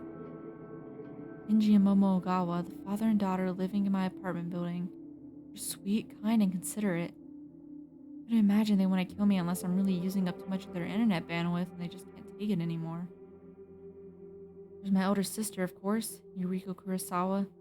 We haven't talked in over a year at least. Scum, but probably not the type to randomly elect her own sister for death, probably. She's on parole, so I have to believe she wouldn't do anything to jeopardize her freedom. And there's Mother, Asuna Kurosawa. Simply not in a position to submit my details to Corpse Girl's website. My struggling brain can't think of anyone else currently in my life. A very small social circle, it's true. All the people that fill my Noise newsfeed have either already been named on this list or they're from such a small, long ago part of my life that I don't even remember I exist anymore. And then suddenly, without warning, a face pops into my mind without startling clarity. The guy from the library. Ojiro, was it? Ojiro with no surname. He was bizarre, eccentric. He didn't seem like the type of person that gets outside very much. Not like me, I suppose. His eyes were so clear it was unnerving. They say the eyes are the window to the soul, but I didn't see anything of substance through his lenses. Out of everyone I mentally listed, he seems like the person most capable of taking someone's life. It's a biased opinion based on little to no knowledge of him. Just the impression he gives. However, I have to ask myself, would he want me dead? Me, a person he met one time at the library. In addition, the photo of me that was uploaded to my website was from Temujin's corporate system. The very same picture that I wear on my ID tag. How could Kojiro have accessed it, unless he's a hacker? If he was going to upload a photo of me, he would have found my Noise profile and used the image from one of my albums. There aren't too many photos of me there, but there are enough to identify me. The guy is suspicious, but I don't think he's the one I'm looking for. Yet, I can't get his face out of my mind. On a whim, I snatched up my phone from my bedside and unlocked the screen. Bright light shines like a beacon in the darkness and nearly blinds me, but I squint and navigate to the Noise app. Ojiro, he told me his Noise tag, didn't he? I can remember it'll save me the hassle of having to look through hundreds of profiles with the same name just to find him. What was it? Kojiro? No, too simple. Koji something. detect different variations until an auto-predicted result pops up. Koji Koji. That's the one. I typed the result and instantly arrived at his profile. The info in his About Me section is pretty vague, but judging by the display photo, I'm certain this is the right guy. Koji Koji. Just your average guy taking my days one at a time. Introvert. Antisocial, anti-establishment, anti-everything, lol. I like peanut butter, though. Peanut butter. Scroll through his feed and see that he hasn't posted anything for quite some time. His recent post was from about a year ago. It's an updated version of his display picture where he was cropped out of a woman's face and body, so the focus is just on him. Open up a direct message to him and start typing. Hey, this is Kojiro from the library. It's Noriko. Kurosawa. It's past 3 a.m. I'm expecting a reply. I'm not expecting a reply until I instantly receive a message in response. Hi, late night? Replied so quickly. I swallowed and gathered the nerve to ask him what's on my mind. Yes, I can't sleep. Have you heard of Corpse Girl's website? The screen states that he's currently typing a message, but then the notification simply disappears. No message comes through. Ignoring me? Then, yes. So he does know about the website. Question is, was he already familiar with it? Or just look it up after I mentioned it? What are your thoughts? Is it real? Yes, love it. Big fan. I see. Me too. Have you used it? Yes, love it. Big fan. What? I'm confused. I'm not feeling right either. I'm gonna go to bed. Okay, LJ. I hope you have a good night, okay? Sleep well. Thank you for stopping in. No. Well, no. Not yet. I don't hate anyone, though. It's hard to get a sense of his emotions through his replies. Now I shall hold the fort. Slay, Mork, slay. I can't tell, excuse me, being sincere or not. Wait, have you used it? Tell me. Give me details. Does it work? No, I haven't used it. It was popular in my office. I don't know why I wrote that, or why I ended the message with a question mark. I shake my head and wait for a response. With my almost named twin. Okay, Mark, okay. Okay, let me know if you use it. It might be work for me. Might be work for me? What does he mean by that? Work? Yes, I store cadavers. Dispose of later. I don't understand. Hospital morgue, storage and disposal. He works at a morgue? I noticed a strange smell in his clothes when we met, and now it makes sense. I gag a little and suppress the urge to vomit. So if someone dies and they get sent to you, even for like suicides and murders? Yes, all sorts. Worst are crash victims, have to mix and match limbs. Have you ever seen a victim of Corpse Girl's website? Possible to know. Maybe. Who can say? Have a name? Name. Can you look up names of bodies he's received? Can you look up such a thing? Yes, cadavers are ID'd, mostly. Know a victim? I ask. Doing so put me under suspicion of being associated with Corpse Girl? Hello? I can look now, at work. I start nervously bite my fingernails. I know that I won't gain anything from finding out if he's dealt with any of the victims, but morbid curiosity tends to get the better of me. Sometimes I just have to know. Akane Tsurumaki. Okay, a second. No. Correct spelling? Got an M Tsurumaki and a Akane Tsurumi. It's not right. Close though. Okay, more names. Ichi Hanada. One sec. Yes, crash victim. Bad. Why does he type like this? I remember him. He's still here, actually. I can't believe what I'm reading. Ichi Hanada ended up at the Kojiro's morgue. He's still there? Really? How long do you store bodies? Then it's up to 2 days for autopsy. No autopsy for him, no need. So he just sits here. Cold chamber number 31BB. Family don't collect, then cremation. Is cremation what you mean by disposal? Yes, mostly. Friend of yours? Not exactly. He's Corpse Girl's victim. You said so. Well, I don't know. You said so. Interesting. I'll look at him again. Really, there's no need for that. Okay, I won't tell. How did you do it? Swallow hard. What does he mean? Oh, he already has suspicions. That bitch is smart. Hello? How did I do what? How did you kill him? Oh, shit. He figured out. I messed up. He knows. Kojiro has figured out who I am. When I panic, I slam my phone down. I can hear the constant vibrations of the bed as Kojiro continues to message me. Shit. Shit. What do I do? Can I make something up to convince him that I'm not the one responsible for Echi's death? Will he even buy it? I'm not responding to him straight away. I've probably inadvertently proven my own guilt. Bro, you got caught so fast. I wonder why he types like that though. Because he's old. Is he like in his 40s? It's so I love the OST. I pick up my phone between my trembling thumb and forefinger. I hold it delicately as though it suddenly becomes some sort of evidence that I don't want covered in my fingerprints. In a way, that's completely true. I start the message from Kojiro. Hey, you there? Hello? I better reply. I have to say something.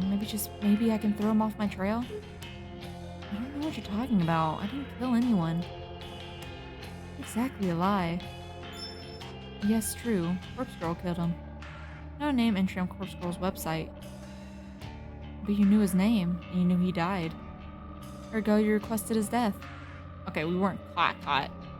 Wait, this is good. This is far better than him believing I'm Corpse Girl. Because I'm just some fan of the website that submitted a request. I have to run with this. I can't let him know the actual truth. Okay, you got me. Use the website to request his death. Ha! Wow, mad. The site is real. Amazing. This is exciting. Are you happy he's dead? I decided to take a leaf out of Tomoe's book and act more innocent than I really am. Not really. I just made the request on a whim to see what would happen. I didn't think it would really work.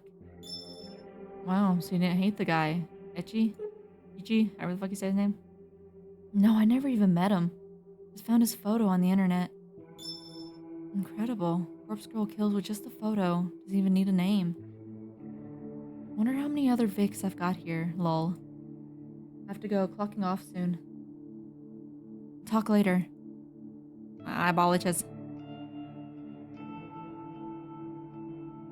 Kojiro's status immediately changes to offline. I breathe a sigh of relief. I think he bought the lie. Surely I'm in the clear. This whole conversation was an exercise in stupidity. I nearly shot myself in the foot because of my own insatiable curiosity. I shouldn't have contacted Kojiro at all. The only positive thing to come of it is just learning that Kojiro works at a hospital morgue. I could potentially take advantage of this, but my sleep-deprived brain can't quite work out how. I don't know why I read it like that. Well, I can dwell on that later. But now I really need to sleep. Hangshu me. Oh, it's right. Tuesday morning. So we're still, what, like 2 weeks away from the beginning of the story? Like what took place with Emmy? Our alarm erupts with a shrieking scream and scares me awake. My eyes don't open immediately, and instead I find myself tossing and turning, trying to bury my face in the pillow. Yeah, I'm 505 now! I hit over 500 yesterday! I'm growing, Mork, I'm growing. What do you mean? Like the beginning of the story? Where it was it was Emmy, right? That was her name, the blonde girl? And it said like 3 weeks before we went back in time. Right? We went back in time? Yeah. We're technically like 2 weeks away? My eyes open immediately, and instead I find myself tossing and turning, trying to bury my face in the pillow. I can't have had more than 2 hours of sleep. Now it's already time to get up and go to work. How the hell am I going to function today? I drag my heavy body from the bed and slide into a pair of slippers resting on the floor. With a yawn and a stretch, I leave my bedroom. Aww. It's my yawn. I stand in the kitchenette connected to my living room for a few moments, completely absent-minded. I do that every morning. I open the refrigerator and stare blankly at the dismal contents. A small tub of peach yogurt sits on the top shelf, and a half-empty jug of oolong tea rests at the bottom. I grab the yogurt and peel off the lid. Without even fetching a spoon, I simply pour a little into my mouth. I consume about half of the tiny portion and wipe my mouth before throwing the leftovers in the trash can. That'll be enough to spike my energy for the morning. When you normally run on an empty stomach, any amount of calories can work as a pick-me-up. I make a mental note to collect 2 or 3 cans of coffee from the convenience store on my way to work, and they should carry me through the rest of the day. The rest of the early morning is spent applying makeup and getting dressed. I'm out the door at the same time as every other day.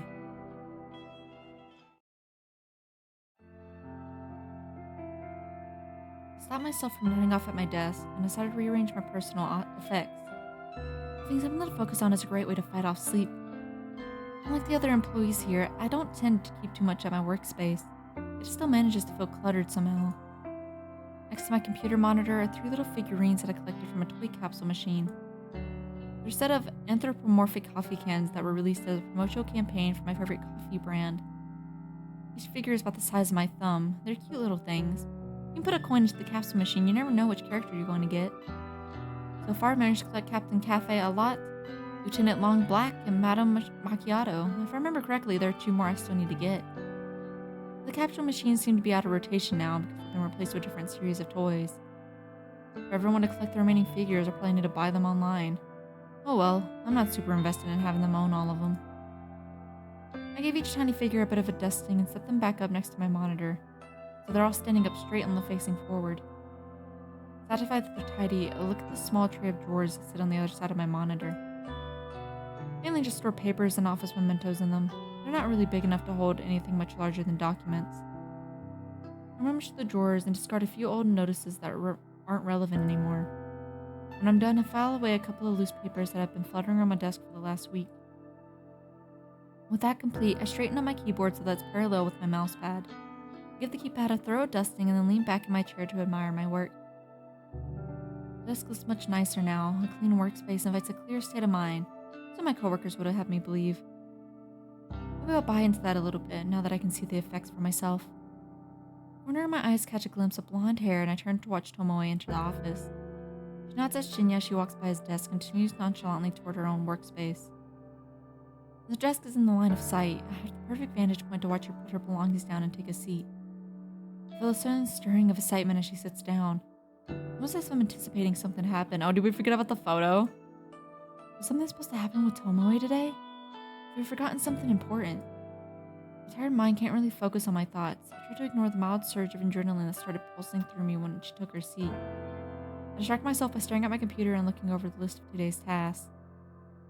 It looks as though I need to correct my few entries I uploaded to the company server yesterday.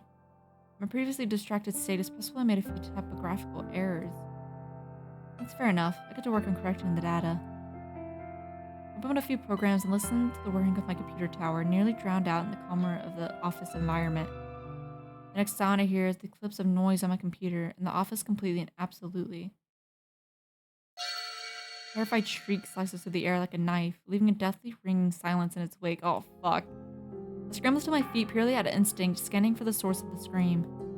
I don't have to look very far before my eyes fall upon a distressed Tomoe, kneeling on the floor and clutching her face. She's on the ground next to her desk, staring down unblinkingly, her fingers white from the strain of clawing at her own head. In the sudden chaos of people rushing to her side, I somehow managed to notice that one of her drawers on the desk is wide open. An open drawer. Tired and exhausted as I am, the significance of the open drawer isn't lost on me. I immediately realized why my body subconsciously felt excited when Tomoe came into the office this morning. I left something in her desk drawer, something I wanted her to find. Yesterday's obsession with discovering that identity of the one who requested my death caused me to forget my rebellious strike against Tomoe. I left something in her drawer yesterday, thinking she was the one who submitted my photo to the website.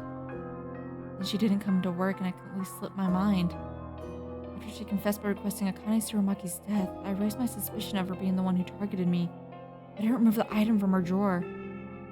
I'm in deep, deep shit now. Before I can even lurch forward from behind my desk, Tomoe turns her head to face me. Her cold, grim eyes lock into mine, refusing to let go. A trickle of crimson blood seeps from her scalp, where her fingernails pierce her skin to her panicked scream. Among my nervousness, I break eye contact with her and stare down at the flat object that was the focus of her outcry.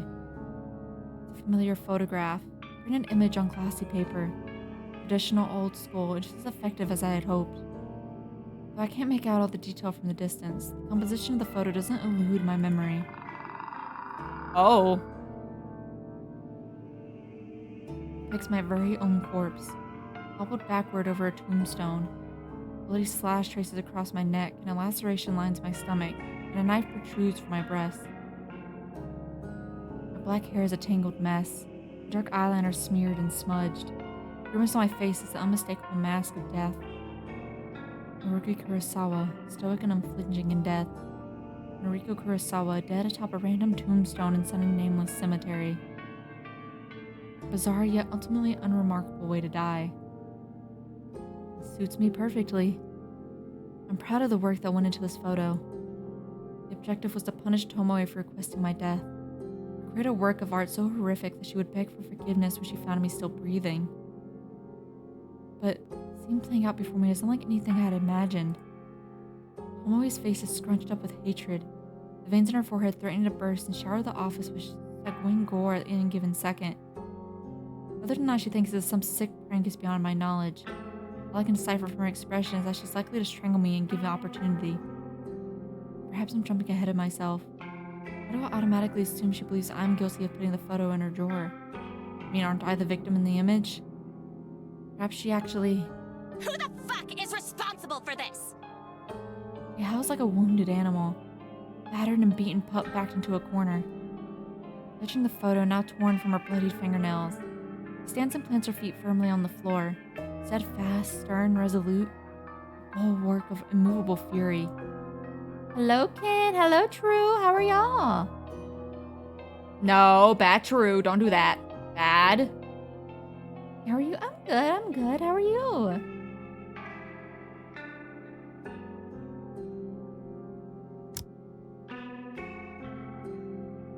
I'm good. I hope your day is going well. It is. It is. Thank you. It's going pretty good so far. All eyes are upon her, the bleached blonde gal girl with an antagonizing attitude in the center of attention in the office. This photo is disgusting! Absolutely sick! Who made it? In the confusion and puzzled faces of 20 or so employees huddled around, it's obvious that no one really knows what Tomoe is talking about. That outfit has HR in panic mode, for real. I wonder how she's getting away with it. The photo is small, and with her clutching it tightly and waving it around frantically, it's impossible for anyone to make out the detail. I'm bold enough to assume that no one else has managed to properly glimpse it yet. Got a good voice for voice acting? Oh no, not really, but thank you. I can't really do voices. And maybe I can prevent our coworkers from getting a closer look if I act fast. Heard out from behind the desk. I love you very much. Tomoe. I love you too, True. Let me see. Tomoe aggressively thrusts the photo towards me. I take a curious look at it and gasps loudly at add credibility to my acting. How people don't have to obey the law, for real, for real. She just shoves her boobs in people's faces and he gets away with it.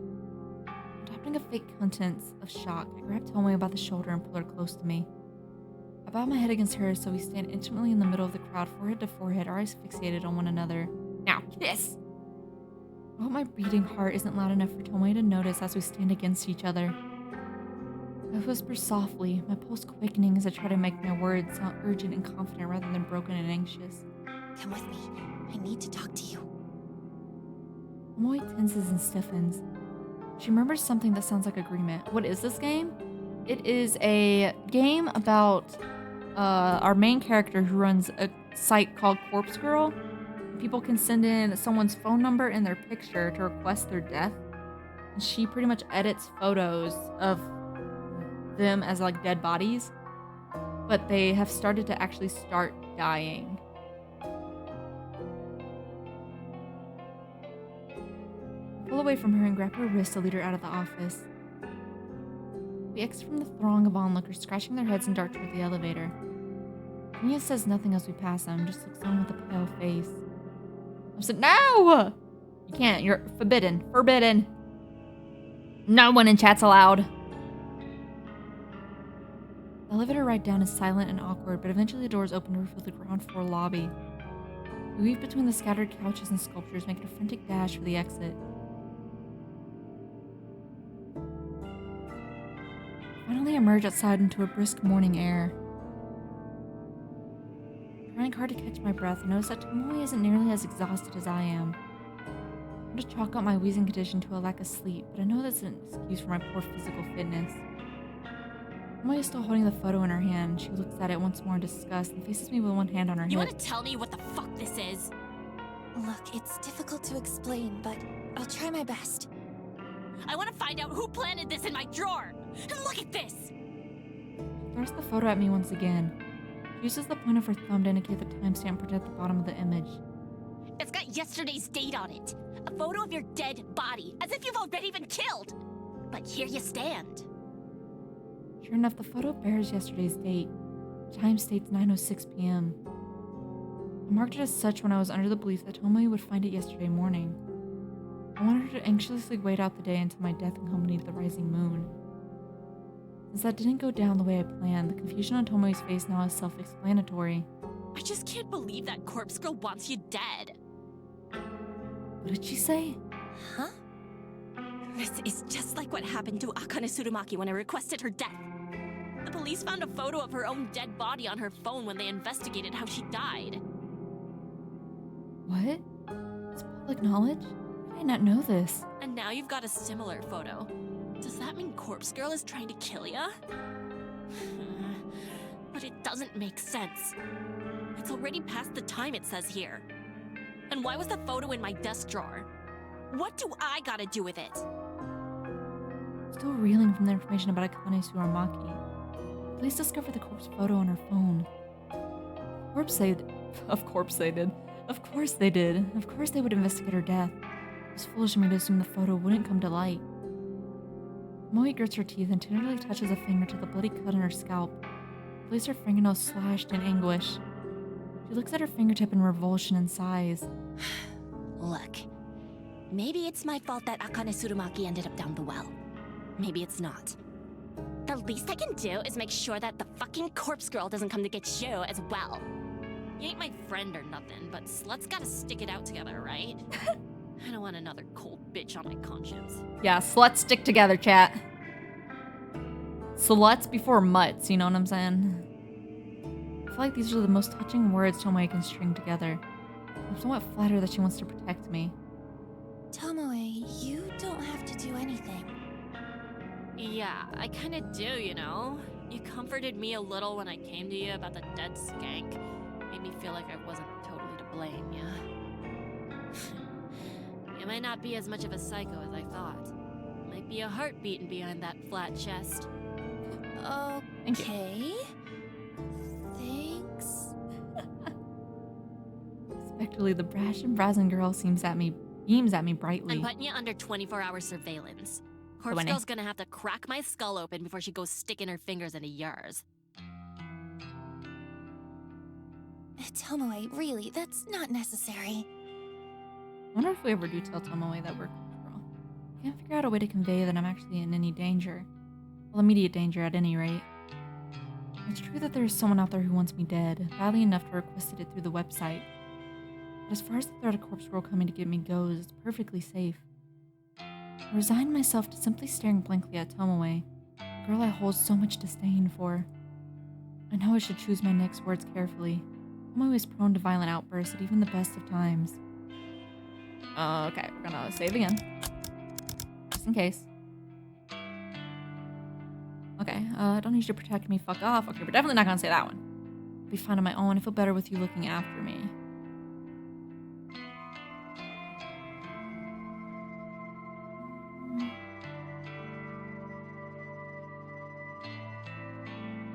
Either this, I say this and she pressures and we've given anyway, or I say the second one and she potentially figures out our secret and kind of fucks us over. I kind of want to get closer to Tomoe, I'm not gonna lie. Fuck it. I'd feel better with you looking after me. You're damn right. Ain't no one gonna protect you as good as me. I mean, she doesn't want us dead, so at this moment, she's the only one we can trust so far, okay? I don't trust anyone else! Tomoe reaches forward and ruffles my hair in a tomboyish manner. Okay, that's kind of cute. I grimace and bear it until she's satisfied and retracts her arm with a laugh. Now what are we gonna do? I don't totally believe this corpse girl person really exists, but still. Something or other killed Akane Tsurumaki. Pretty sure it wasn't suicide, what with the photo and all. Since you got one of them photos too, I reckon someone's out to get you.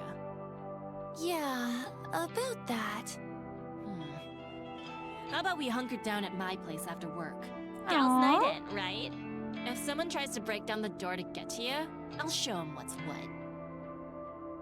Really is insistent. I almost can't believe this is the same girl that slapped me across the face last week. I like how she's just forgetting that she slapped me. I feel like we could almost be friends at this rate. What happens when she finds out I'm not actually in any danger? I think I used her? Betrayed her? What if she finds out that I'm Corpse Girl? That'd probably be the trigger that provokes her into slashing my throat herself. Tired as I am and feeling weak of will, I simply nod. Sure. Let's go to your place after work. Sleepover! Yeah, that's what's up! I haven't had a sleepover in forever. We'll do a snack run, okay? Gotta have chocolate and cake on a night like this. Cake. All of a sudden, she freezes and stares intently into my eyes. Shit. Sorry, I didn't mean to... It's fine. Snacks sound good.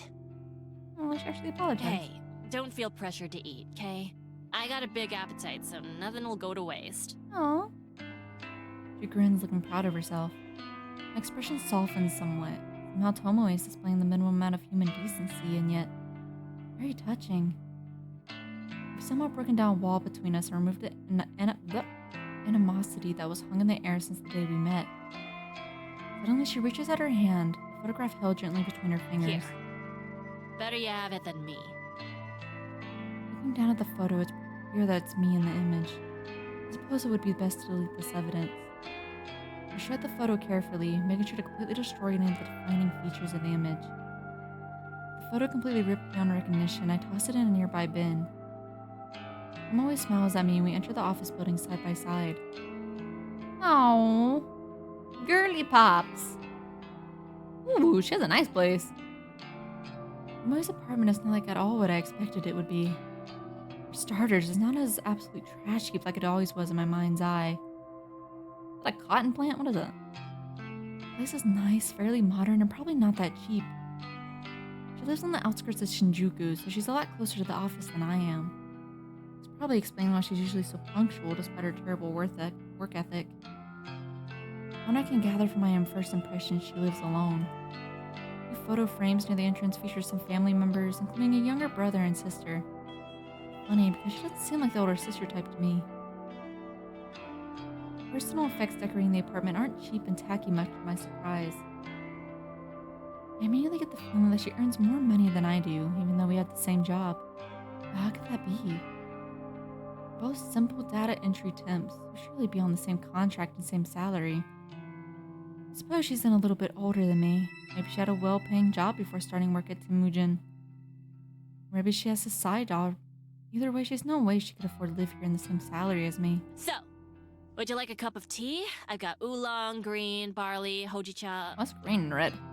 So many to choose from. I didn't take you as much of a tea drinker. Well, of course I am. It's tradition, you know. Tradition's real important. Huh. Yeah, I guess so. Hojicha for me, please. Sure. Coming right up. As Tomoe busies herself in the kitchen nook, continues scanning the apartment. A fairly large TV sits atop a sleek cabinet against one wall of the living area. A comfortable-looking sofa fills the other room. It gives the way to the small cots.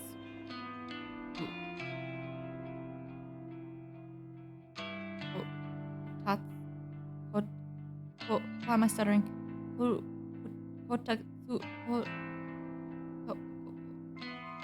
That in the corner.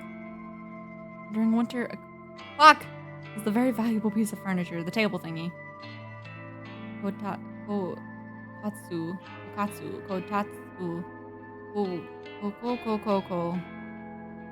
It's a small, low table with a blanket to cover your legs. Underneath is a tiny space heater designed to warm up the enclosed area. I like your kotatsu. I can't Kotatsu. even fit one in my apartment. Kotatsu. Oh, yeah. They're great, right? Dad actually made that one for me.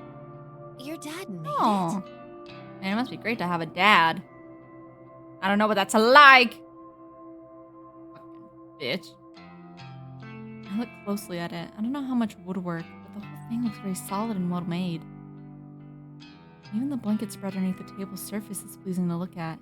It's probably not cold enough to flick the heater on, but feel free to sit down there if you like. No, that's okay. I'm warm enough. A memory of my childhood flickers at the edges of my mind, like a moth dancing around a flame.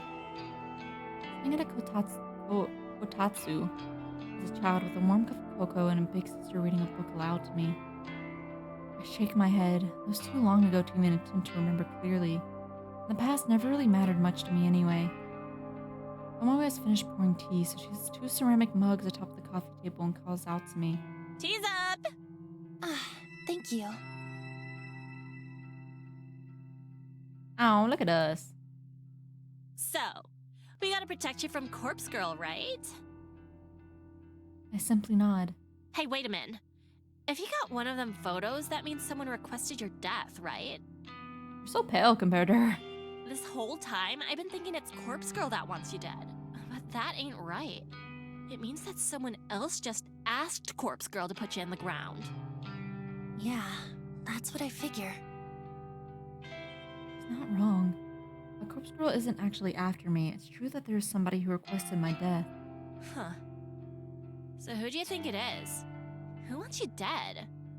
Well, honestly, at first I thought it was you. Yeah, I mean, last week I might have been tempted to chuck your photo on the website, but nah. You work right near me in the office. If you ended up dead, someone would trace it back to me, you know? That is true. I dobbed in Akane Tsurumaki because she worked way upstairs. And we never talked, save one time when I found out she's a total skank. Oh? So you did speak to her once? What was she like? Oh? Fucking slut, that one. We met in the lobby. I was on one of them couches doing my makeup because I was in early one morning. She walks past me, gives me one of them looks all those snooty rich people give you. You know the type, like, I'm better than you and I know it. But you know she's what one of she those said people. To me? What did she say? She says this. Honey, please wait for your clients outside the building. What the fuck? Okay, she deserved to die. Fuck her. Huh? What did she mean? Ugh, don't you get it? She was implying that I'm a hooker or something. Just by looking at me, she decided I didn't belong in the office building. Fuck that bitch. She deserved to die. It really pissed me off. I'm sick of people judging me like that. Yeah, I look different from y'all, but so what? I got my own style, so just fuck off. So you're not a hooker? Bitch, you're lucky I'm in a good mood. I can't help but laugh along with her. Sorry, I was just kidding. Yeah, I know. You're not so bad, Noriko Kurosawa. Thanks. You're not so bad yourself, Tomoe Watanabe. I hate people like that, though. They, like, judge you based off of appearance. Like, bruh, shut your damn trap-ass mouth and get to know me first before you judge me. If you get to know me and then you judge me, fine. Fair enough. I'll take it. I'll take what I can get. You look at me and then judge me, I'm shoving my fist up your ass and ripping out your intestines, your butthole. Anyways. Don't judge people by their cover. It's rude. Don't be mean. Spread love and positivity, not hate. We share another laugh, and I feel my tense and guarded persona slowly slipping away. This girl, this person that I detested just days ago, did I have her all wrong? Gosh, countless times while working together, now we're suddenly becoming closer. Why is that? Almost as though some sort of maternal instinct kicked into gear inside Tomoe. And she feels the urge to keep me safe. Okay, you did tell me. You did tell me. I'll believe you. Does guilt over Akane Tsurumaki's death? Or what about— what? Palpa, no! Palpa! Why? Is it because she's happier overall now that she has a boyfriend? Does dating Shinya make her less pissed off at the world and less eager to lash out? Mark. Bad Mark. I told you, positivity, no hate. I don't know the answer, but I'm glad we've been able to set aside our differences. Right. Now we've got some tea. Why don't we watch some trashy TV? Not exactly my preferred way to spend an evening, but Tomoe has welcomed me into her home. We've all but buried the hatchet. Here, it just— leave my Tomoe alone. No, she does die though. I actually probably would be really sad. Only fair that extended a hand of friendship as well. Okay. Trashy TV sounds great. Let's do it. Yeah. You're gonna spill that teacup though, I can see that. Tomoe cheers and picks up the television remote with a quick flick of her wrist.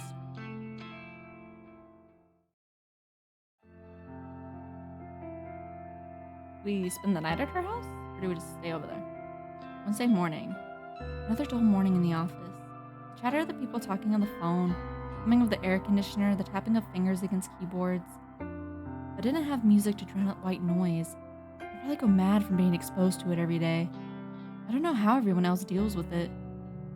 Thanks to a good night's rest, I've been able to work diligently so far. I've completed a few tasks already, but there's still a lot more work to do. As I continue to pulverize my keyboard with thin, brittle fingers, I look out over the office floor to see who is around. He sits at his desk with his expression scrunched up in concentration, and he absent-mindedly scratches his face with the blunt end of a pen. Turning my gaze, I observe the back of Tomoe's head as she works attentively at her computer.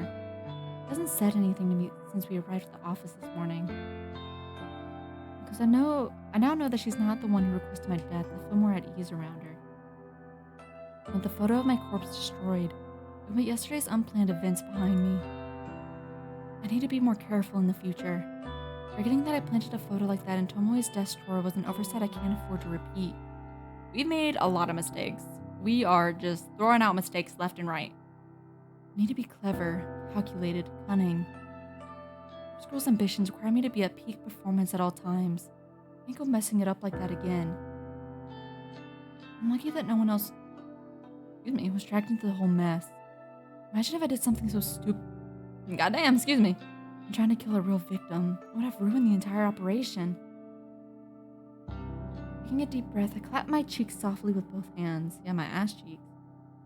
From now on, I'm going to truly focus on carrying out my plans. Could you imagine? She just reaches behind her, just slaps her ass in the middle of the office, like, okay, ready.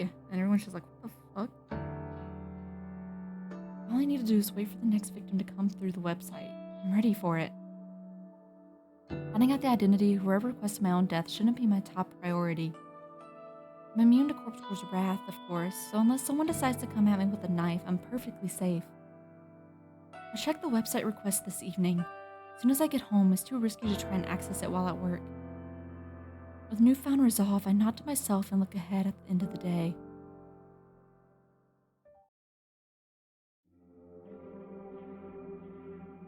A flickering notification on my laptop screen prompts a wicked grin to split my face in two. One new request. I don't waste any time before opening up the details of the request. My heart begins to pound and I feel the welcome rush of adrenaline flooding through my body. Request details. Today 10:55 a.m. Victim's phone. Downloading image attachment. Eyes widen at the sight of the uploaded photo. They look like twins. Two people, two identical women. Twins, identical twins at that. Ooh, the woman on the left is circled in red. She's obviously the requested victim, but without knowing them personally, it's impossible to distinguish between the two. They both have the same stunning features, lustrous hair, and contagious smiles.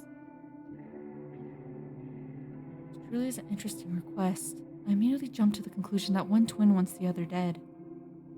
This isn't the only possibility, but I like to think it's the case. It makes it exciting. This type of request only serves to reinforce my resolve. I can't wait to start gouging out the victim's eyes, leave behind a truly beautiful corpse. As I wait for my secret weapon, the database of the deceased to load up, my phone tingles beside me on the couch. It's a noise message from other than Kojiro. Hey, you there? About last time. Hi. Hey, that guy, Echi Hanada, gone today. That's so? Where did he go? Cremated. Family didn't collect him. Limited space, you know how it is. I didn't quite know why Kojiro decided to tell me this. Suppose he still thinks I requested Echi's death, so... I see. More names? What? Want me to look up more names? Corpse Girl's victims. Sorry, I don't have any more names for you. Shame. Tell me if you request more deaths. Oh, and... you know her identity? Who, Corpse Girl? Yes. No, sorry. I don't know who she is. Okay. Is it you? Oh, fuck. This bitch is smart as fuck. Right back to this again. No, it's not me. I'm not as clever as all that. Okay. How does she kill? I'm not sure. Okay. What do you know, lol? All I know is that the victim receives a photo of their own corpse before they die. Everyone knows that. My dog knows that. Oh, he has a doggy. The calling card. Their request fulfilled. Tell me more. Tell me more, tell me more. Did you get very far? I don't know what else to tell you. Lame. Okay. By the way, I saw the photo. What photo? Ichi Hinata? Photo on his phone. Calling card. Why does he always capitalize the first two letters the first thing? Huh? How Kojiro see it? He deals with dead bodies, but personal possessions are removed from the deceased before they enter the morgue. I need to play it cool here and not invite any more suspicion of myself. Are you talking about the photo that Corporal supposedly sends her victims? Yes. Funny thing, it was definitely the guy. Why didn't match cause of death? Photo didn't match the cause of death. I remember crafting Ichi Hinata's photo, of course. It wasn't all that long ago. I used the base image of a corpse with dismembered legs hanging over a power line. It was a memorable image, after all. It made a fearsome sight. But it's not something I could easily replicate by suicide, or by murder for that matter. I never really expected Ichi to wind up looking like that photo. From what I read about the obituary, he died in a traffic accident. He's been driving or he was a pedestrian. Either way, he was likely a collision with the vehicle. For starters, Cadaver still has both legs. No legs in the photo. Did you know that? No, I didn't know. I haven't seen the photo you're talking about. You haven't? Interesting. Corpse Girl doesn't share with the requester. Hang on. Okay. Only the victim sees the photo. Here. Oh! How'd that even get up there in the first place? Kojiro shares a photo in the chat. Sure enough, it's a snapshot of the corpse photo I produced for Ichi Hinata. I must have copied it from the victim's phone. A photo from Corpse Girl. Compared to this. Another photo shared in the chat. This one I haven't seen before. Ichi Hinata's true corpse sprawled forward in the dark of a rectum. He's not very bloody. Seeing a genuine corpse photo doesn't come as much of a surprise to me. After all, I spent countless hours trawling through the database of the deceased. Seen more than my fair share of destroyed lives. There's not too much blood in this photo. It's kind of lame compared to the gorgeous rendition of his death that I lovingly created. It's still not entirely evident what led to Ichi's car collision. Very well could have been a genuine accident. My own ego, I had to at least pretend that girl had a hand in it. What? Oh, jeez. The road test doesn't match Corporal's photo at all. What do you think that is? It's pretty clear. I remember that.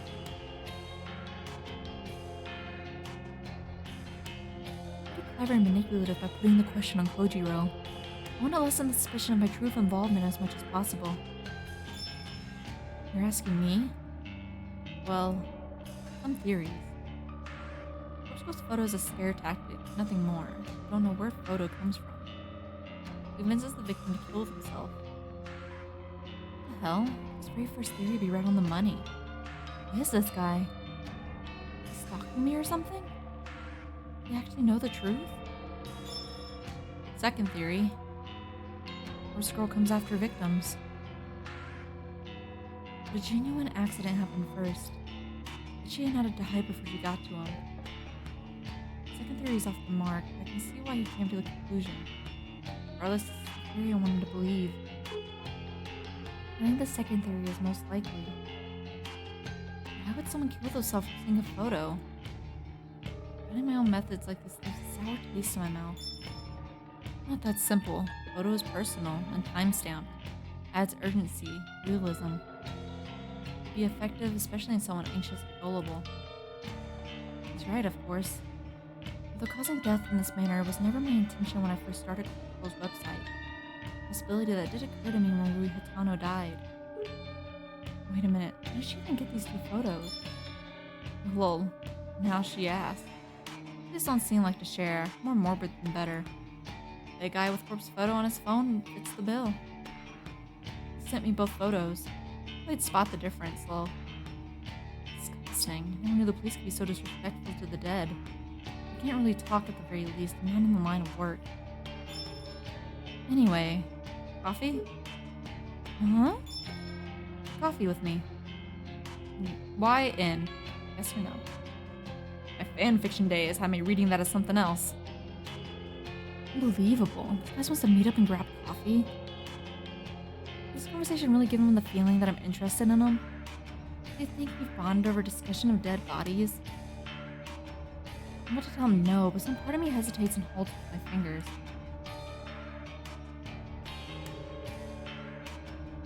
Ichiro has connections, the morgue, the police. It's not inconceivable that he might be used for cool in the future. At this stage, it's about 80% sure. He doesn't know my true identity. I'd be safe to meet up with him. On the other hand, I get the impression that even if he knew who I really am, he'd only be impressed. It's a gamble. It could be beneficial or it could lead me to being caught out. Not even get arrested in the involvement in 3 deaths. Though is what I'm doing really illegal? Not so sure, but I don't think a jury would take my side. Why I have to err on the side of caution at all times. Ojiro. Okay, let's meet. I type the words and hit send before I have any more second thoughts. It might be a fatal mistake, but if I'm clever enough, I can wrap them around my finger and utilize its connections. Cool. Message you tomorrow. Bye. Ojiro's status immediately changes to offline. I rest my phone on the couch and look back to the laptop through screen. Excuse me? The laptop screen in front of me. The smiling, beautiful face of 2 identical women stare back at me. That's right, I was about to start working on the most interesting request. I still have plenty of time before I need to get to sleep. With this thought in mind, I set about my task in high spirits. Oh. We're on the roof? Thursday. Any balcony jutting out from the side of my apartment is nothing like it was advertised in the real estate listing. When I first saw the misleading photos, I thought it would be spacious and bright. An open air hideaway that I could use to get some fresh air and improve my health. I wanted to set up a tiny garden and grow some plants. Nothing that would require a lot of work, but something that could occupy my spare time. In reality, the balcony is a depressing amalgamation of steel and concrete that saps away any desire to stand upon it. I rest in the internal shadow of the surrounding buildings and manages to catch their sun's rays for about 4 minutes every day. It's an understatement to say I was disappointed when I ventured out upon it the first time. I suppose if nothing else, it's a good vantage point for looking out over the city. That's the only positive about the thing I have to say about it. As I stand here with my back against the railing, calmly sipping on my lukewarm mug of green tea, I breathe a heavy sigh. I should be at the office. I should be tapping away at my keyboard, getting through the backlog of work that has accumulated this week. Instead, I'm here at home, tired and strained and wearing thin at the seams. I got sick this morning. I don't know if my supervisor bought the lie, but he did tell me to stay home and feel better. That's what I've been trying to do. It's my own fault I feel this way. It's my own fault that I stayed up until 4 a.m. again. I know that a lack of sleep exuberates my condition. I know that skipping meals and refusing to take medication makes me feel this way. I know that I do this to myself. I know. This is me. This is what I do to myself as I try to take on each day. This is the way I stretch myself thin for no reason other than because some days I don't want to be better. Come back to saying goodnight. I hope to catch more of your stream next time. Of course, Sok. Thank you for stopping in. I hope you have a good night, okay? Sleep well. I just want to be. I want to stay up late and work on Corpse Girl's requests. Body's need for sleep doesn't come before my ambitions. I want to eat only when necessary because when I'm slim, I look beautiful. I want to be beautiful just like her. I want to skip my medication because taking the same pills every day is a hassle and expensive, and I question whether I really need them anymore. Never skip your medication, guys. If I can just stay at home like this, I don't need the medication. I even came out to the balcony, and that counts as being outside. So why do I need to take the pills? It's true that when I skip a few days, I end up like this. I try to convince myself that I'm fine, that I'm fixed, like it was some broken thing that's been magically repaired. I end up staying inside all day with the curtains shut and my eyes locked on a screen. I know that when I stay on top of my medication, I can go to work in the park and the library without a second thought. I can get on the train and not worry about strangers breathing on me or touching me. I can go to the convenience store and leisurely look around. I even went to the restaurant last week and read a book while eating dinner. No one even tried to cut me or abduct me. And no one tried to strangle themselves in front of me in Yuriko. Can I really only go out and do those normal things because of some tiny pills that a doctor said I need? Or can I do these things because I'm actually better now? Maybe I was never unwell in the first place, not irrational. Just cautious, careful, concerned. I realize that my mug is empty when I bring it to my lips and taste nothing but the slightly waxy, unpleasant sensation of smudged lipstick. Well, I've been outside for long enough anyway. I'll go inside since it's getting late. Plus, I have the feeling that someone on the street below has been watching me and is waiting to climb up onto my balcony. There's our paranoia again. I enter my apartment, set the mug aside, and retreat into my bedroom. My phone is where I left it, sitting face up, begging for my uninvited attention. I snatch it up, unlocking the screen. I'm greeting with the last webpage I left open, a custom-made news alert for obituaries. From tomorrow morning, I'll be anxiously awaiting news of my latest victim's fate. I timestamped the photo with tomorrow's date, June 5th, 9:01 a.m. The unlucky twin has already received the photo I sent it out earlier today. After sending a photo, I always hid the burner phone out in an unused shed behind my apartment building. Getting the phone into the shed this morning was rather difficult. I had to cover my face and hands with some old clothes and wait until nobody was in sight before dashing as fast as I could. It took me a good 10 minutes to collect myself inside the shed before I could rush back to my apartment and lock the door behind me. I don't think anyone tried to follow me. However, I know that I'm going to need to retrieve the phone again tomorrow and dispose of it. I check for a reply from the victim, of course, not that they ever reply. Then I'll destroy the SIM card and phone like I always do.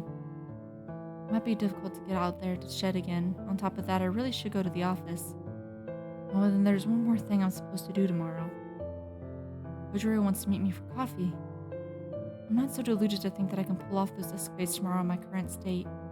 I resign myself to reaching for the bottle of medication on my dresser.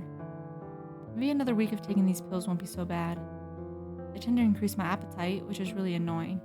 A constant struggle to try and ignore the hunger that tears at my stomach. It doesn't help that they wreak havoc on my libido. I never know what to expect. Sometimes I can look at those photos of Aoi on my phone and feel absolutely nothing. Other times I can simply be scrolling through noise while standing on the train and feel an overwhelming urge to explode. I do my best to dismiss my doubts and fear. What photos of Aoi do we have? I do my best to dismiss my doubts and fears as I swallow 2 of the tiny tablets. I follow up with a sip of water from the bottle kept next to my bed. I fight the urge to retch. I take a shower to freshen up. After that, I shall curl up in bed and read. I need to conserve my energy for tomorrow, so as early night is in order. Maybe tomorrow is the day I'll finally be better. And it is Friday. Where the hell were you yesterday? Did you miss me? Nah, just glad you haven't bit the dust yet. That's so sweet. Moya leans in close to me, almost uncomfortably so. Listen, have you had any trouble with Corpse Girl? No, I think I'm in the clear. Well, I guess the time marked on the photo has long passed. Maybe you really are safe. Yeah. Thanks, though. Huh? Thanks for what? For thinking of me. Ah, shut up. Moya's face is glowing red with embarrassment. Despite our differences, our interacting regarding Corpse Girl has helped us both bond a little. I'm not counting on Tomoe and I having a lasting friendship. Even just a quiet peace might be expecting too much. I think it's in Tomoe's nature to want to pick fights with people, regardless of whether she's close to them or not. I wouldn't be surprised if we end up quarreling again, no matter how much we learn to respect each other. I'm at my desk if you need me, but don't bother me, you know?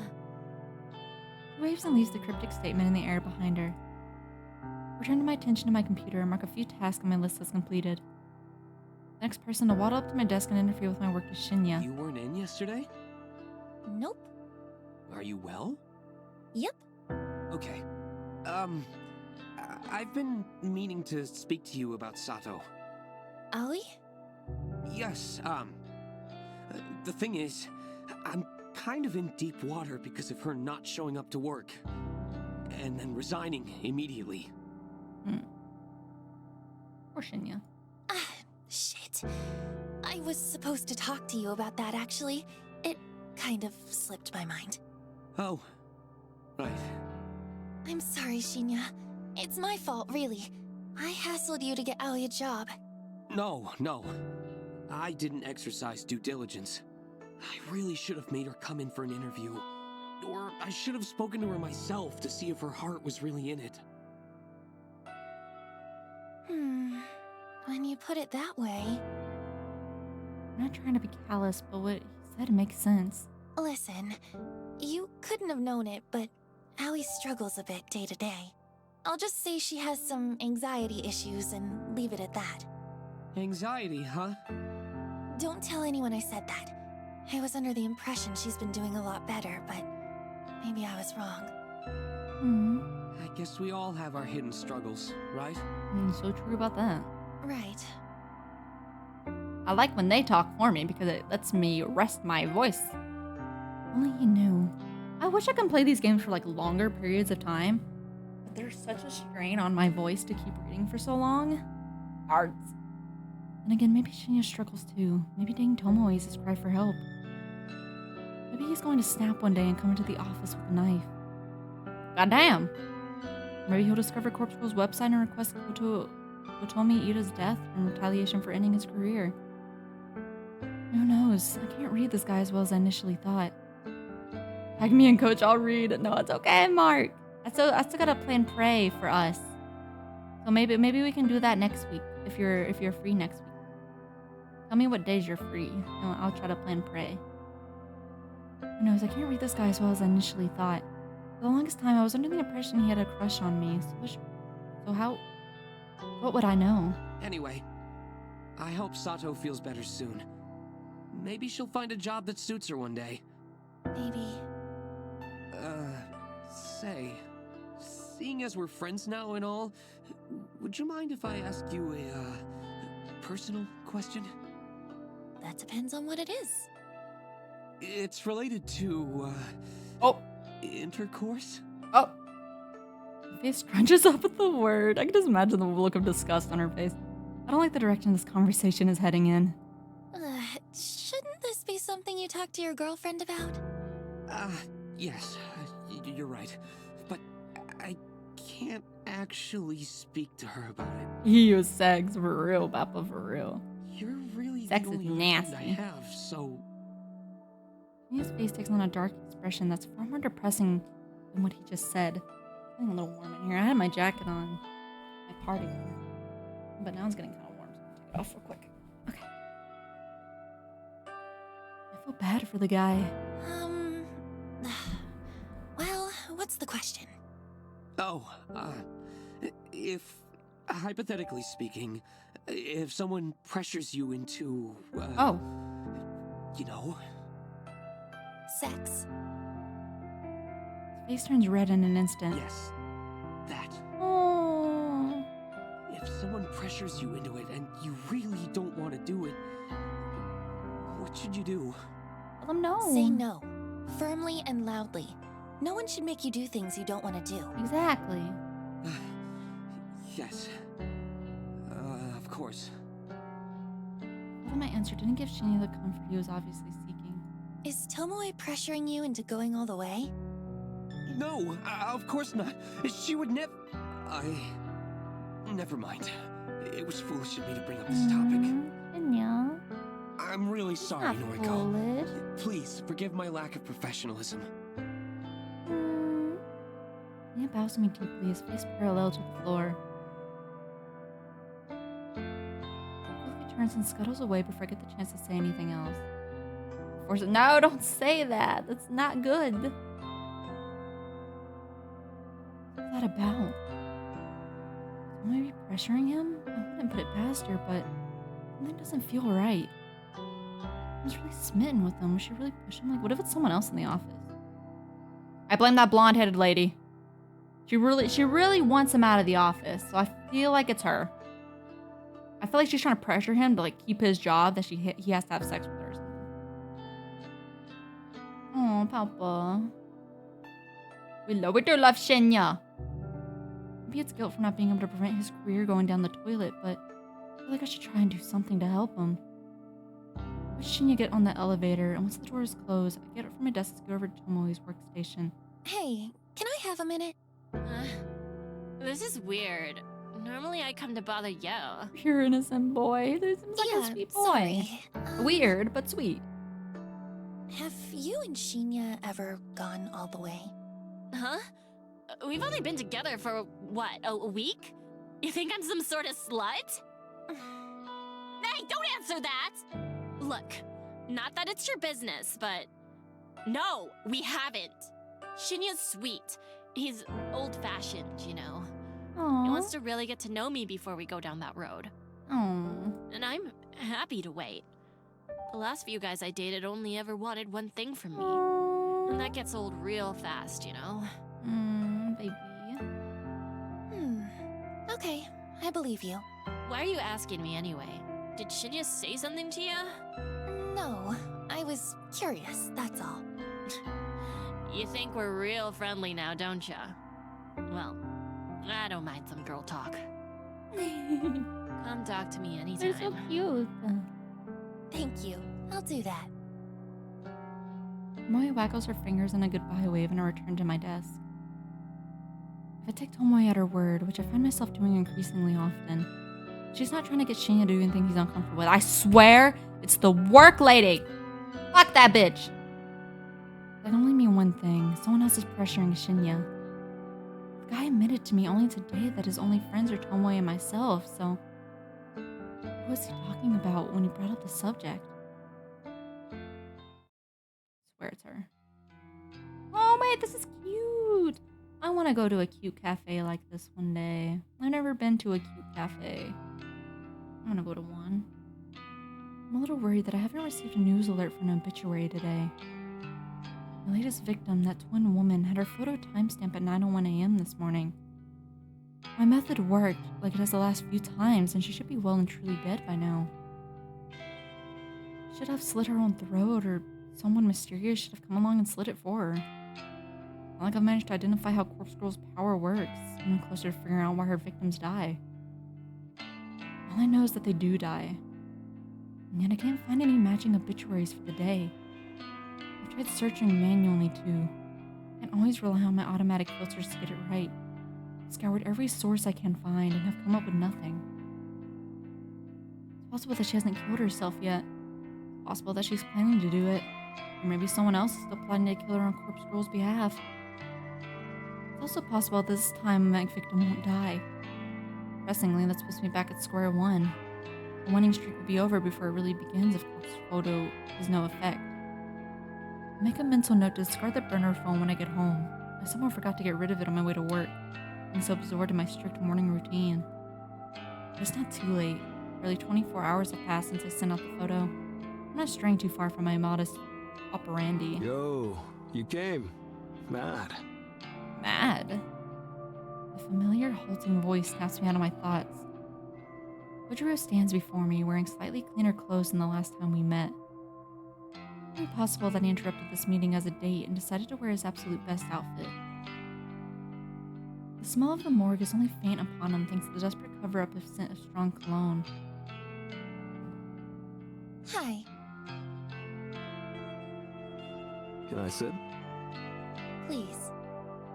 No, you have to stand the whole time. I'm just kidding. Kojiro pulls up a chair and sits across from me. He's Elias and awkward all at once. His tall, lanky form doesn't really seem to fit in with the tiny, cozy cafe he selected as our meeting point. Waiting long? No, not really. Or you need to do your tie better. Ordered yet?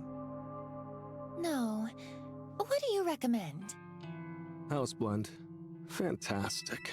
They roast it here. I want the cake. Also, the chocolate gâteau is amazing. I'll order 2 slices. Thank you, but I'm not hungry. Coffee is fine. Roger that. The waitress eventually comes around and Kojiro places her order in fluent French. Oh, okay. I think the waitress is taken aback as she bows politely and humbly asks him to repeat himself in Japanese. Once her order is settled, Kojiro leans forward and looks into my Wear eyes. glasses? I subconsciously reach a hand to my face and check if I'm indeed wearing glasses. Of course I'm not. No? Why would you say that? Why would he say that? Kojiro leans back casually and Couldn't shrugs. remember. Maybe you had them on last time. Last time? Is he referring to when we met at the library? I've never worn glasses. Sorry. Don't be sorry. Just making conversation. Weird conversation starter. It's better than how's the weather, though. This place is great, right? I'm sure that the cafe possesses a quiet, comfortable atmosphere. The smell of freshly roasted coffee lingers in the air, and the display of various cakes at the front counter doesn't make me ill. I make out the faint sound of acoustic music in the background, with vocals in what I presume to be French. All in all, it's a nice place. Kojiro chose well. Oh, is this place expensive? I just don't have much money, that's all. Don't worry. It's on me. Oh, well, thank you. How's work? You can't bank. say no to free coffee or food. I cock my head to the side. Did I ever tell him what I do for work? I don't recall saying anything on the subject, did we? I work at the head office for Temujin, not in an actual bank. That's so. Huh. Read your profile wrong. I relaxed somewhat as his explanation. Of course, he would have read my noise profile before meeting up with me. That's pretty normal. I don't keep much personal information on there, but it's true that my workspace is listed. The conversation is put on hold as the waitress returns with 2 cups of coffee and a single slice of chocolate gâteau. The cake is delicate and moist. My stomach growls a betrayal of my convictions. Kojiro thanks the waitress in French. She walks in, bows in embarrassment, and takes her leave. A bite? He skips up a section of the cake with his fork and holds it out to me. I wave a hand politely and she goes, I want someone to feed me cake. Fuck! When will it be my turn? Oh well. He takes a bite and looks immensely satisfied with his choice of dessert. Could eat if you wanted. You're skin and bones. Excuse me? Just saying. Could stand to gain some weight. The nerve of him. Who would say that to a young woman? I'll have you know that I eat perfectly well. Think. Whoa. Sorry. Wasn't trying to be mean. You're gorgeous. Just saying. Some cake wouldn't hurt. You never say that to somebody in the book. Gorgeous.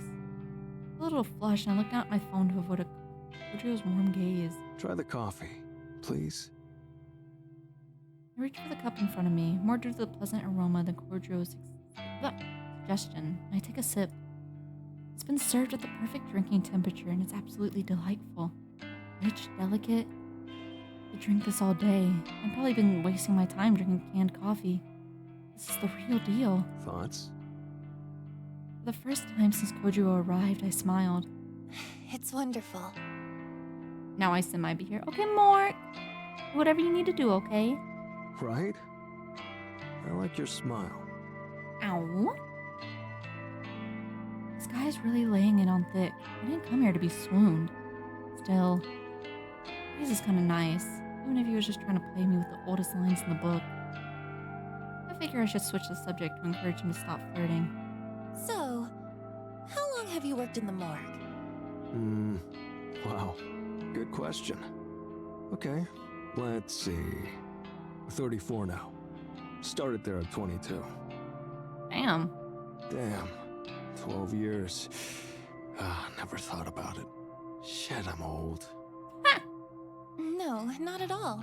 You're older than I expected, but really, it's no big deal. How old are you? Can I ask that? I don't mind. I'm 20. Phew. Okay.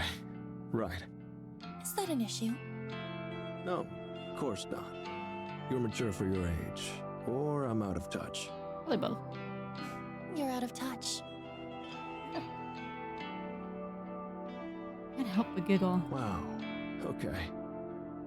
He laughs it off, but I wonder if I did hit a nerve. Would you date an older guy? I would. I am.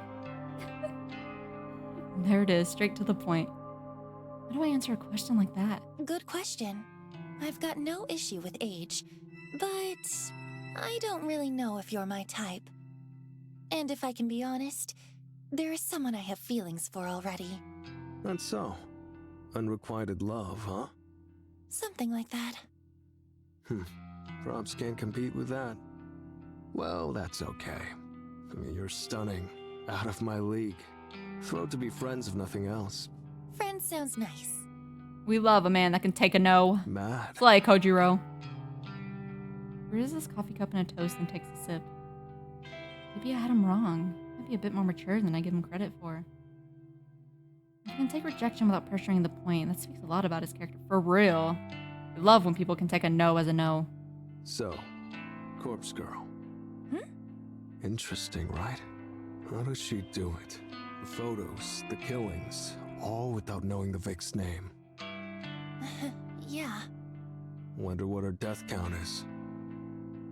3, 4 if I'm lucky. I have to say this out loud. Eiichi Hanada. Car crash. Was it planned? Got the brake line. Drugged. I have no idea. Sorry. I wonder if it ever will explain this stuff. But you requested his death. Yes. What did lead him to believe that? I'll have to continue to go along with And it. for no personal reason? That's right. Brutal. Don't request my death, okay? We'll see. His face lights up, almost like he's impressed with the ambiguous answer. Excited, even. Maybe I should try the site. Request a death. Know anyone who deserves it? Sorry, not off the top of my head. Let's see, we have Aoi's boss, Aoi's family member that gropes her. We have that bitch in the office. Hello! Why's your mouth hurt? Okay? Come on.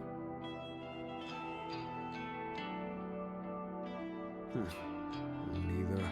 Maybe you should request me. I'm dying to know how it goes down. You know, maybe you shouldn't mess with this stuff. What if you really ended up dead? Wait, wisdom teeth are coming on the... Oh, damn. Really? I mean, I guess it's not odd for wisdom teeth to grow in like that. Do you have your other wisdom teeth? I can protect myself. I mainly want a corpse photo. How does she do it? Oh, by the way, you read that book I gave you? You mean Strange Flower? Bingo. I'm halfway through it. Wow, fair effort. It's long. Thoughts? It's interesting, I won't lie. No, Belle Sinclair is a sicko, right? Right. He's not all there. Go for real. Halfway through, huh? So, has he dined with the dead? I have both the top and bottom growing in on the left side, but the right side haven't started yet. Oh, damn. I have, like, my 2 bottom ones. Like, I have my bottom wisdom teeth, but I don't have my top ones. And dentists are always like, you don't have... They're like, did you get your wisdom teeth pulled recently? I was like, nope. And they're like, is this a family thing? I'm like, yep. They're like, it doesn't hurt? I'm like, yep. I'm okay. Please do not pull my teeth. Yeah. Who was it? His school teacher, I think. He dug up her body 2 days after she died and then dressed her in his mother's Sunday best. Yeah. Took the corpse out for Italian? I can imagine the waiter's reaction. Ah, classic. Classic, he says. Kojiro seems to really enjoy reminiscing about the book. The story is definitely interesting. The way he's laughing at it makes me a little worried. And again, the guy works in a morgue, so maybe the whole scenario is just comical to him. Oh, that's it there. Give me a second to realize what he's pointing at. Sure enough, the book in question is sticking out of the top of my Pass it bag. here. I want to show you a funny passage. I nod and reach for the book. I pull a massive tome from my handbag with a fair amount of effort. The book comes free, but it snags on the bag's zipper and causes some of the contents to fly out. Whoa! Before personal belongings fall on the floor with a clatter, I notice my lipstick, lip gloss, notepad, and pen hit the cafe's tiled floor. Kojiro comes close around my side of the table and helps me pick up my things. He pauses when his hands grapple with another book that has fallen underneath strange flowers. Those photography? Eh? What's this? I quickly reach for the book and try to snatch it from his grasp. It's nothing. Kojiro is quick and he instinctively avoids my desperate grab. He holds the book aloft and continues reading the cover. Huh. English?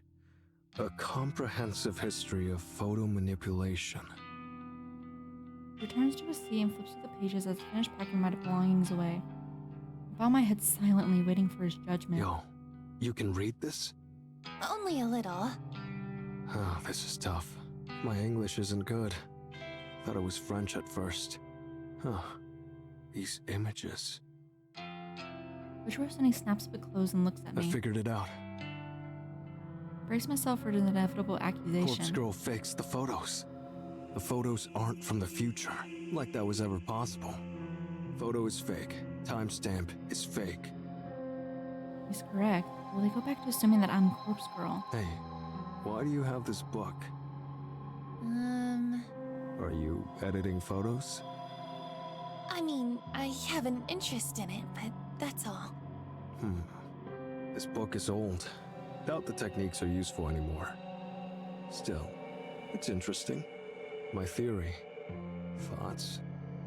About Corpse Girl faking the photos? Bingo. Bingo. I don't know. Sure, it's possible. But can anyone fake a photo so realistically? Realistically? Do you know her photos are realistic? And quickly, snap back with an answer. You sent me that copy of Eiichi Hanada's corpse photo. The one Corpse Girl apparently produced. True. Probably. It was good. He's right? really suspecting us right Pretty now. convincing. Very convincing. Is photo manipulation that good? I suppose if someone skilled enough was doing it. If it's not photo manipulation, then one more theory.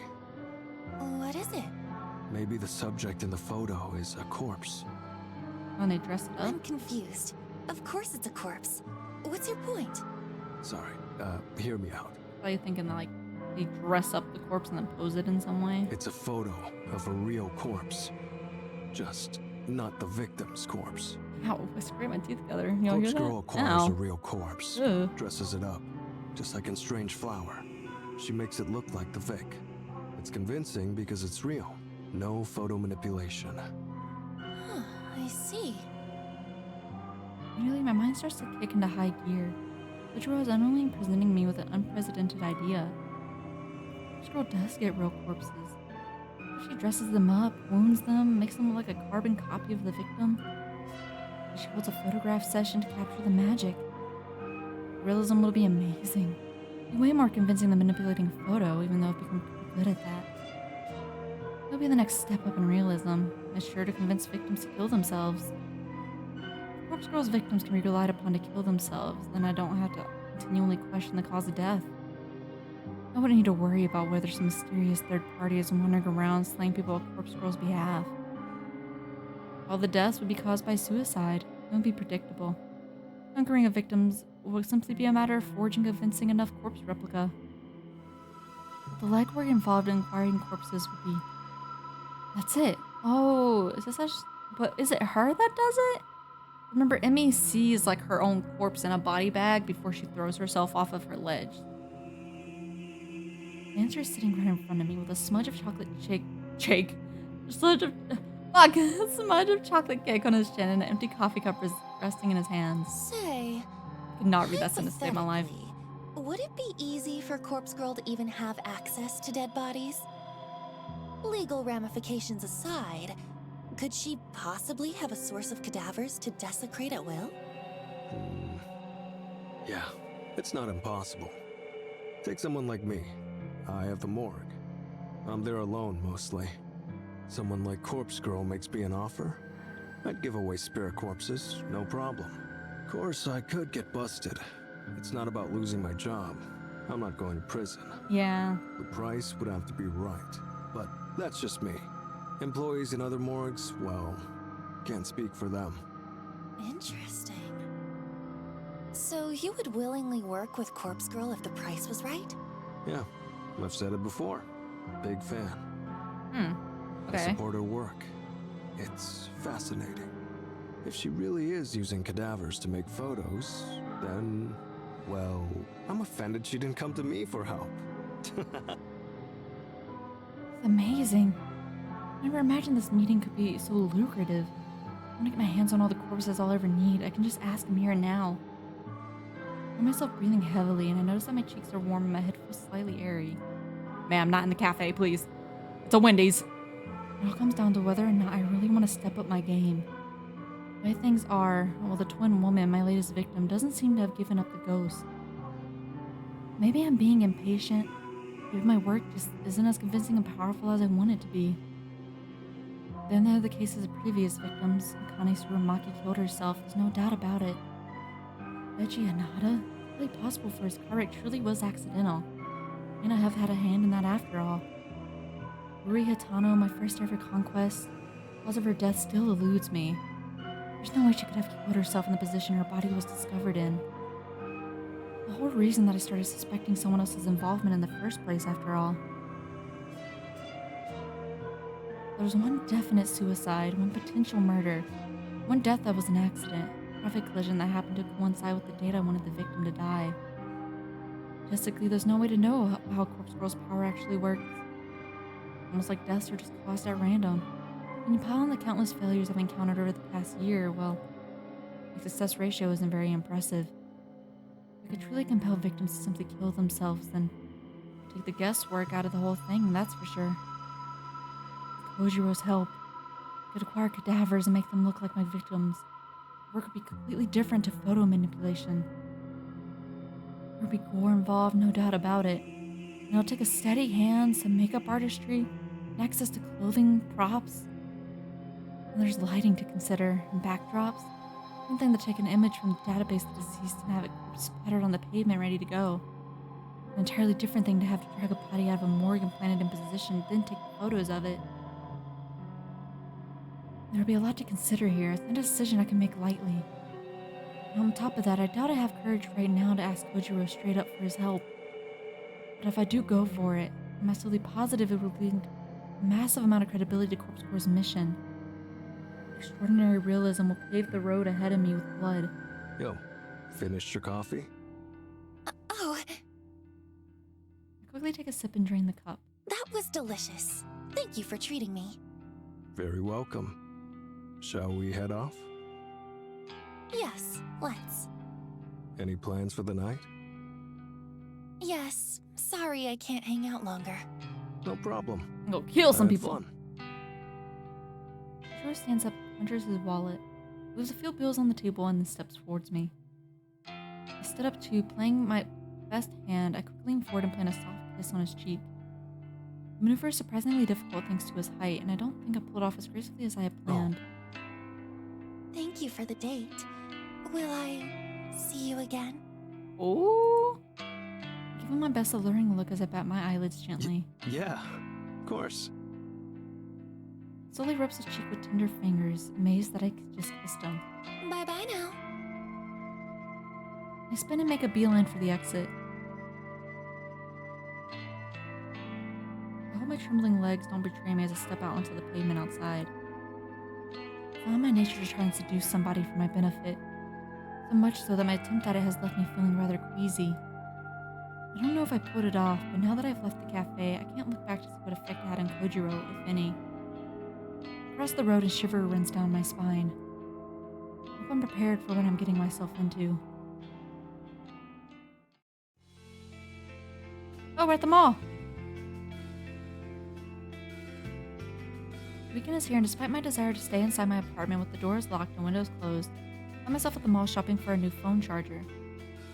The current charger gave up on me at midnight, and now my phone is running dangerously low on life power. I tried plugging into a different outlet. I tried plugging it into my laptop, but nothing I did was...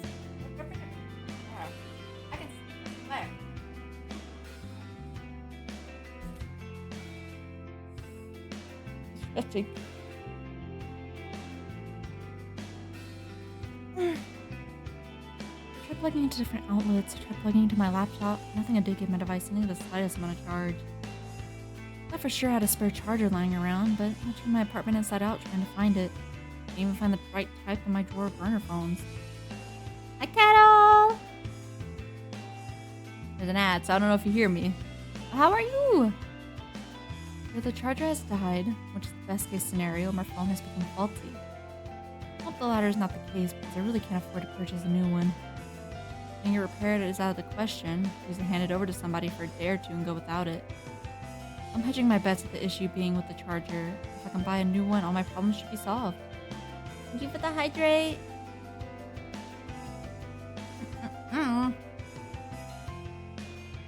Agua. I'm hedging my bets on the issue being with the charger. This is what I tell myself as I scurry through the crowded mall, dodging left and right to avoid careless people trying to bump into me. I know there's an electronics store around here somewhere. Even a discount store will probably have a budget charger that will still fit my device. I just want to find what I'm looking for and get out of this place. As I finally navigate the area, I think back to last night when I first noticed my phone was no longer charging. Hi, Cattle! How are you? How you doing? And thank you for the hydrate. I already hydrated during the ad. I've been racing through the obituary news feed, searching desperately for any sign of my latest victim's demise. No clues came up. There are countless new obituaries, of course. This is a big country and people die every day. Very few match the description of my victim. The obituaries I did match had photos included, but none of them looked remotely like the twin woman. It was dead end after dead end. I might have just accepted the fact that it was the latest request will go unfulfilled. Accepting it makes me angry. Very, very angry. I find myself stomping through the mall more often than simply walking. People glance at me, but I don't pay heed. I wanted that woman to die. I wanted her twin sister to rejoice or despair at the fate that befell her own flesh and blood. I wanted her to feel the fear of seeing her own corpse in a photo. I wanted her to feel the cold, clammy hands of death tugging at her skirt, whispering to her, inviting her to spiral down and down and down and down and down. Spiral down and just die. Give up to die, to spiral down to die. Spiral out of control. I wanted her to die. I wanted her to die. I wanted her to die. Spiral down, down, down. Why didn't you die? Why didn't you die? It's foggy, my sense blurred. It's hot, my hands cold. I repeat the mantra through gritted teeth. Why didn't you die? Why didn't you die? Why didn't you die? I fall on my knees and scream at the top of my lungs. Man, we're in public. Ah! Why didn't you die? Well. Why didn't you fucking die? What the hell? Damn, she's having a full meltdown. Can we get a security guard down here, please? Die. Well, we're banned from this mall now. Die! Is she going to kill somebody? I'm scared. I'll kill her. I'll find her. There's blood in my mouth. My tongue is numb. My teeth chatter. I'll find that twin bitch. I'll find that twin bitch. Kill her myself. I'll kill her myself. I'll kill her. All right, that's enough. A strong hand pulls at my shoulder. My face hits the ground hard. My arms are restrained behind my back, and all I can see in my blurry vision is the checked cloud floor of the mall. You're coming with me. The limp form is tugged backwards, and my head rolls to the side. I shut my eyes and let the blackness envelop me.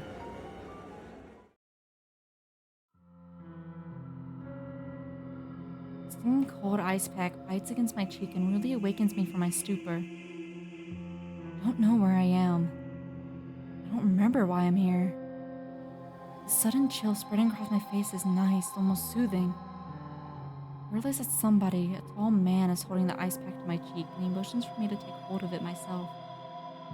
I reach a sluggish hand to grab the ice pack and continue pressed against my skin. The man walks around the chair I'm sitting in and standing behind a simple wooden desk to face me. You can imagine my surprise when I recognized you. Hey! It's what's-his-face? Huh? I forgot his name. Putting my mouth in an attempt to talk causes a dull ache in my jaw. I apologize for treating you so roughly. The only reason I haven't called for the police is because I want to give you the opportunity to calm down and explain yourself. This guy, I know him, but from where? Oh, of course. Took me some time because I'm not used to seeing in the security uniform. This is Kenji Ogawa, the very same guy who lives in my apartment building. The nice guy who greets me in the stairwell. Psycho killer. The father of sweet little Momo. Mr. Ogawa? Ah, so you are completely out of it. Where am I? Dead. This is the mall security office. You caused quite a scene, Nariko. A scene? You don't remember. Well, give it some time. I'm sure it'll come back to you. I try to think hard about the circumstances that led me to here. I remember something about visiting the mall to buy a phone charger. I don't think I ever found the store I was looking for. Some kind of anger or fear or something. A familiar primal emotion got the better of me. Listen, Nariko. I've always thought you were a sweet girl. And Momo looks up to you, you know. Please, tell me that you're just not feeling well. Please tell me the things you were screaming aren't true. Things I was screaming? An image of a smiling woman flashes in my mind. A twin woman with beautiful features and lovely hair. The victim, the one who didn't die. That's right. I remember now. I lost my cool. I became so overwhelmed with frustration that she didn't die. I must have broken down and unleashed my anger here, right in the mall. Stupid, stupid, stupid, stupid. It was all because I went outside. I went somewhere I don't normally go. I'm usually fine about going to the office. It's familiar.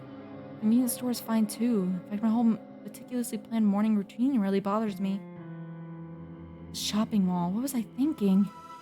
I haven't been keeping up with my medication, even though I was on top of it. Going somewhere out of the comfort zone is always a risk. I need to start regulating my intake, taking a pill or two every other day, or when I feel like it isn't going to help me. Taking days at a time or just popping a few in my mouth when I need to leave the house isn't what I'm supposed to be doing. I need to follow the guidelines. I need to keep a strict schedule of when I take what.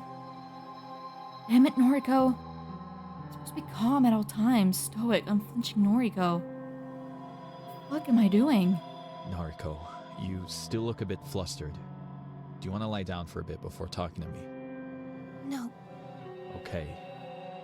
Well, do you want to explain what happened? No. I never took you for a troublemaker. Please, Nariko. I'm begging you. Don't make me call the police. You were screaming about killing somebody. You were manic. You can't just act like that in public. You scared 100 people just trying to make their way through the mall. You scared me. A knock at the door causes Kenji to flinch. Ogawa, may I enter?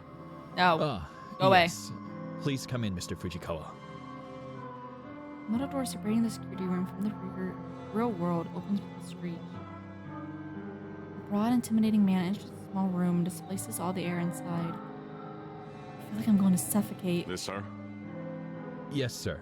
She's calm now. Indeed. The man, who seems to be some sort of detective, looks me up and down with a sour expression. Miss, your name? I don't answer him. I see.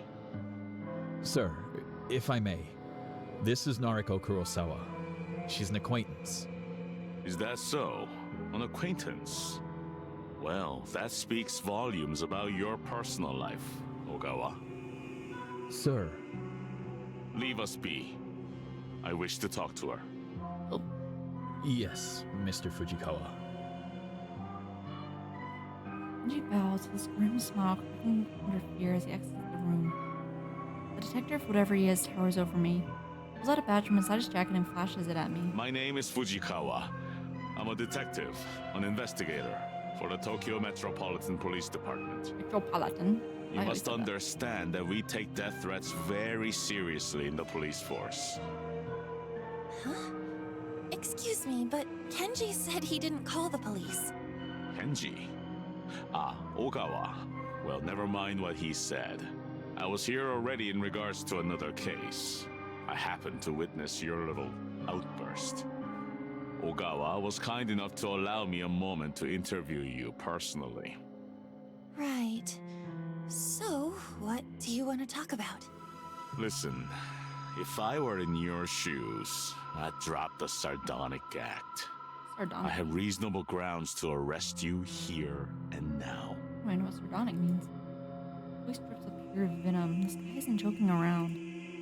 Squirm a little on my seat, remove the cold ice pack from my face. Now, Miss Kurosawa, would you please explain to me who you are threatening to kill? Yo mama. Watch the victim be like his daughter or some shit. That'd be fucking wild. Probably not.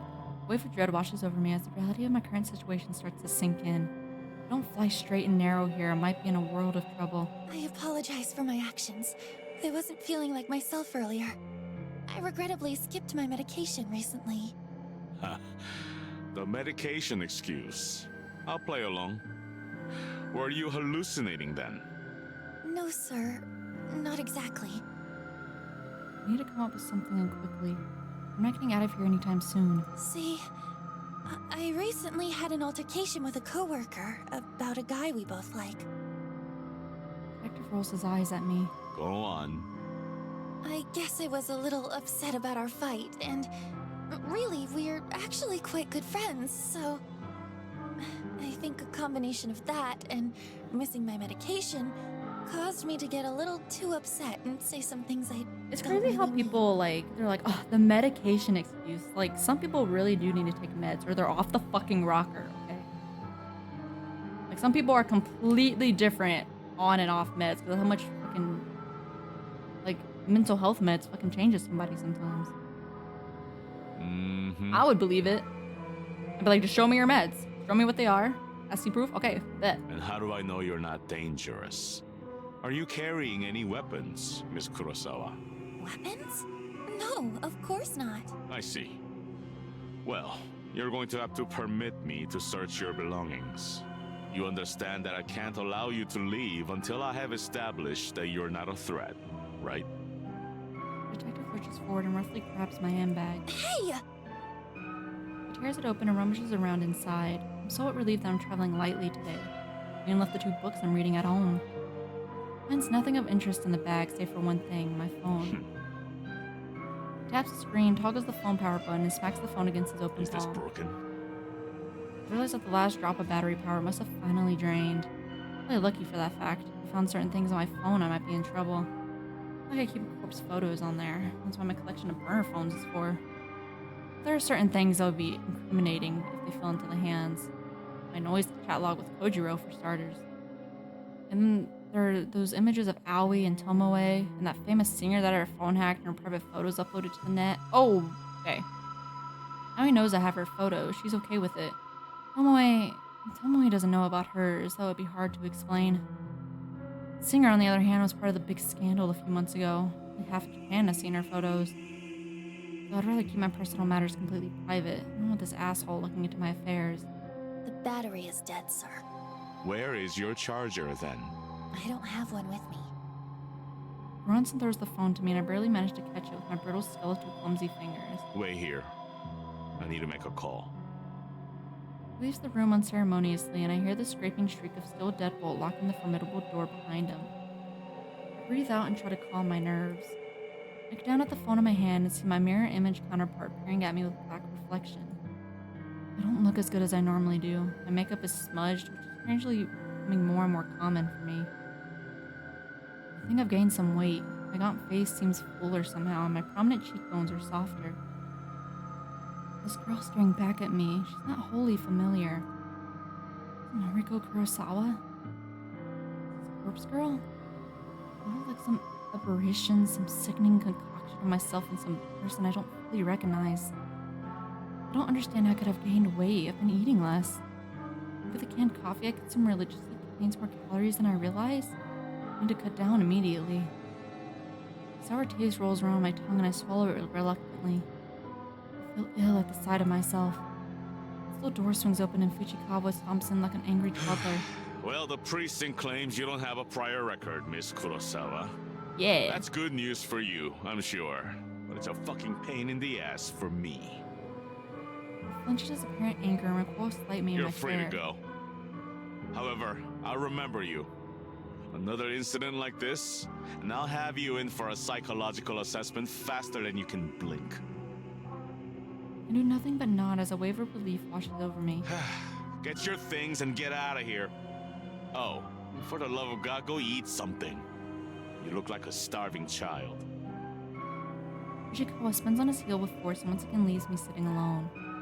I take a minute to collect my thoughts before picking up my belongings and shoving them into my handbag. As I leave the security office, I spot Kenji standing outside the door.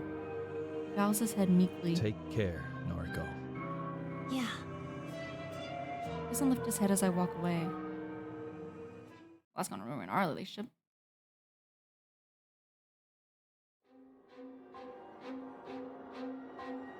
Well, so much for stoic, unflinching Noriko. Remember stoic, unflinching Noriko? This is her. Weak of flesh and weak of will. Weak. Noriko can't control her emotions. Noriko can't face the world outside without the help of heavy pink pills. Noriko. She's calling herself that. I keep calling myself that. But I'm more than that. More than her. Corpse girl. I'm bigger than the frail body before me. What do my looks matter in the grand scheme of things? What does my ego matter? I want to be beautiful, thin, gorgeous. Kojiro called me gorgeous, made me feel good. But that doesn't matter. None of it matters. Corpse girl matters. She will succeed and the world will continue to spin. I need to gain weight or lose weight. I need to look like Aoi with her small frame and cute features, and that bust that's too hard to look away from. And this is why we take our meds, exactly. I need to look like Tomoe with her fuller figure, her obscene fashion sense, those oddly beautiful eyes that she doesn't deserve. I need to look like Yuriko with her bad haircut, terrible piercing, and trashy clothes. I need to look like a mother who is just like me and Yuriko combined. Vacant eyes used to be sparkling clear, or just glaze over whenever we try to talk to her. I need to look like Noriko with her dark hair and her intense gaze and her healthy, acceptable frame. I don't need to look like this skeleton, this living corpse. I don't need to look like this physical embodiment of hunger and longing and lust and fear and stress and anxiety and uncertainty and ambition and exhaustion. Look in the mirror? I'm looking in the mirror. I was looking in the mirror. Fuck you. I sit in the mirror and spit on my own reflection. Fuck you! Clench my fists until my nails dig and tear and pierce my flesh, letting blood trickle between my knuckles and drip down into the carpet. I don't want to be you! Oh. I'm better than you! I'm better than you! I'm better than you! But I am you. I am Corpse Girl. What I always wanted. That sense of belonging that I always sought. The feeling of home that I reclaimed after home was lost. After mother moved and Yuriko got put on ice. After I found this apartment that felt so strange at first. This is who I am. I love your hair. Oh, okay. Your eyes. We're officially crazy. I love you. Don't ever leave me. Don't leave. I raised 2 fingers to my mouth and kissed them gently, and I pressed them against the mirror. I love you. Don't ever change. I'm sure she's done nothing wrong. Nothing.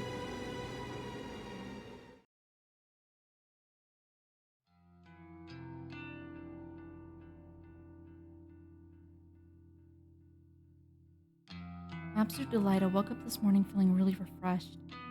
I was worried that my temporary incarceration at the mall would continue to stress me out today. Thankfully, my fears were unfounded. I spent the early morning cleaning up my room. I had to use some elbow grease to get a few specks of blood out of the carpet, clean a bit of lipstick off my mirror. Why is there blood on the carpet? I even took my medication with a tall glass of water, and I didn't skip the pills I don't like this time. It will be some time before I feel stable, maybe in a few weeks. The fact that I'm already taking steps forward has done wonders for my mood. Today's a day to stay inside and work on me. I can't have another incident like yesterday. I can't break down in public and put myself at risk. I can't break down at home again and feed my own insecurities and anxieties. I need to be strong for Corpse Girl. For me. My room now clean, I decide to spend a little time tidying the rest of my apartment. As I work, I make myself a new mental checklist of commitments. Noriko's promise list, if you will. Commitment number 1, I'm going to lose my shit if a victim doesn't meet their demise. Because of that twin woman didn't kill herself doesn't mean I'm a failure. I had 3 successes before her, and I'll have more successes again. I just need to try harder, work harder, refine my methods, and keep moving forward. I'm not at a dead end yet. I have a trick up my sleeve after all. Ojuro's connection to the morgue may very well be the ace I need to win. Commitment number 2, I'm going to improve myself. I won't say that I'll fix myself. I'm not broken, not yet. I don't know about that. I'm going to improve. I'll keep up with my medication. I'll keep up with my social life. It means keeping in touch with the few friends I have, Aoi, Shinya, and even Tomoe. I'm going to eat a little more. Not much more, because I want to stay slim, but enough to give me more energy or motivation. I don't want to be weak anymore. Commitment number 3, the last one. I'm going to get over Aoi. I love her. I've loved her since high school. In those days, she always stood by me. My insecurities and anxieties never pushed her away. She knew what I was going through, what I still go through. She could relate to me. Not broken, yeah, you're already in pieces. She's decimated right now. She has her own compulsions and anxiety to deal with. I can't lean on her like I used to. But it's my turn to help her out. But I will move on from obsessing over her. She isn't ready for a relationship, and she explained all the reasons why when she rejected me so long ago. Clinging to the hope that one day we'll be together isn't good for my current state. I need to be moving on, moving forward. I need to let go. She is and always will be my dearest friend. Always love her, but I will let her remain a simple my friend, and I'll find someone else to call a lover. The last commitment really makes me feel like a weight has been lifted off my chest.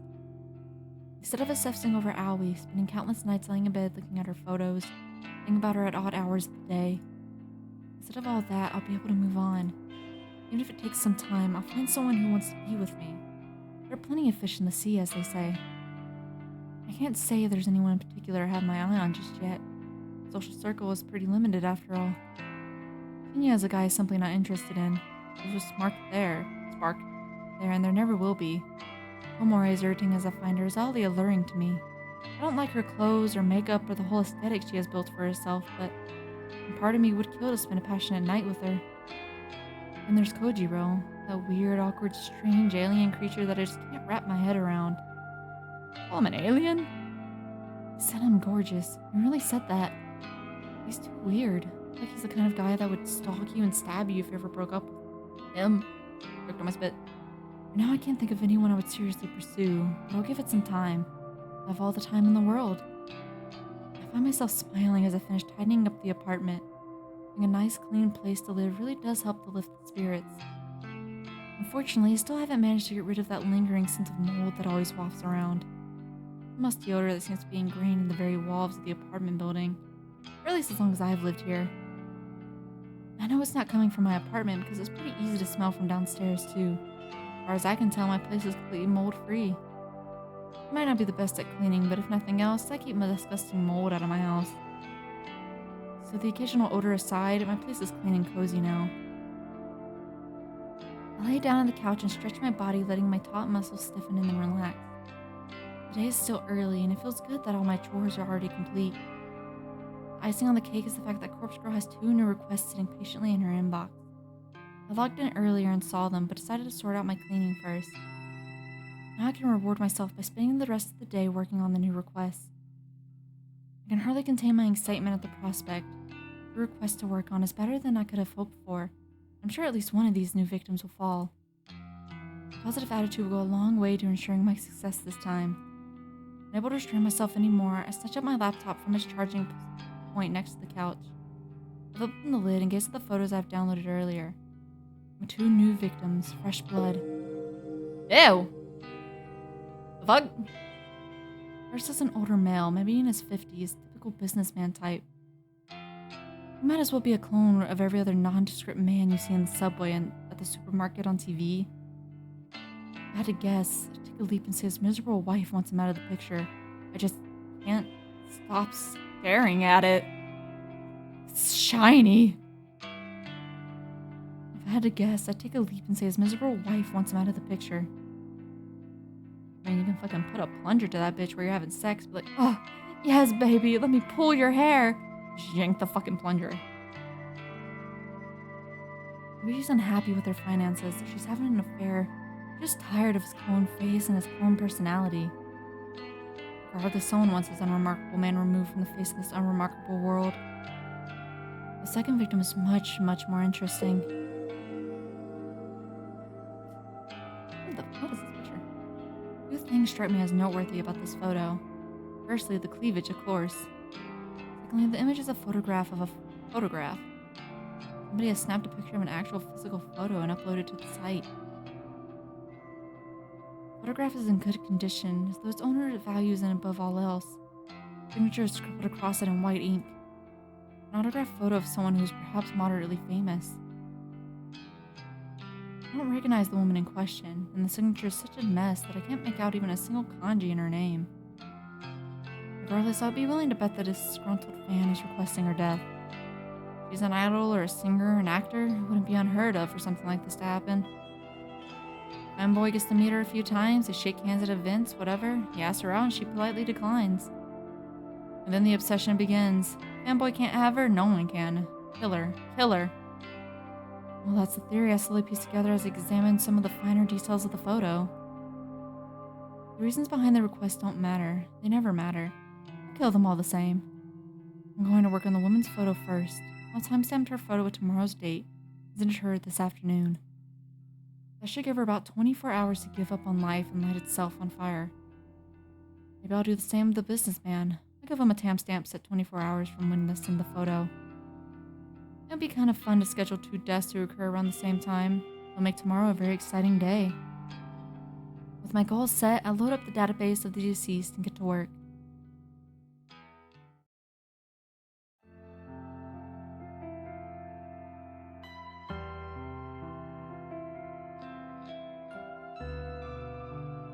I'm gonna end it here. I know we just had 2 requests, but I am hungry. I need to go get some food, or else you're about to hear my tummy rumbling. Also, my throat's getting kind of sore from reading so much. Let me go here, make sure I save. Right here. Here, menu, title. I already saved. Oh, now he's here! Hey, it changed again! I wonder if anyone else will be added. Where's just them two? Also, she's not wearing shoes. And where's her shoes? Anyways, thank you guys for joining me! Reading further and further into the story, it's getting more and more interesting. Our character is slowly going insane. That's fun. So we'll see where that takes us.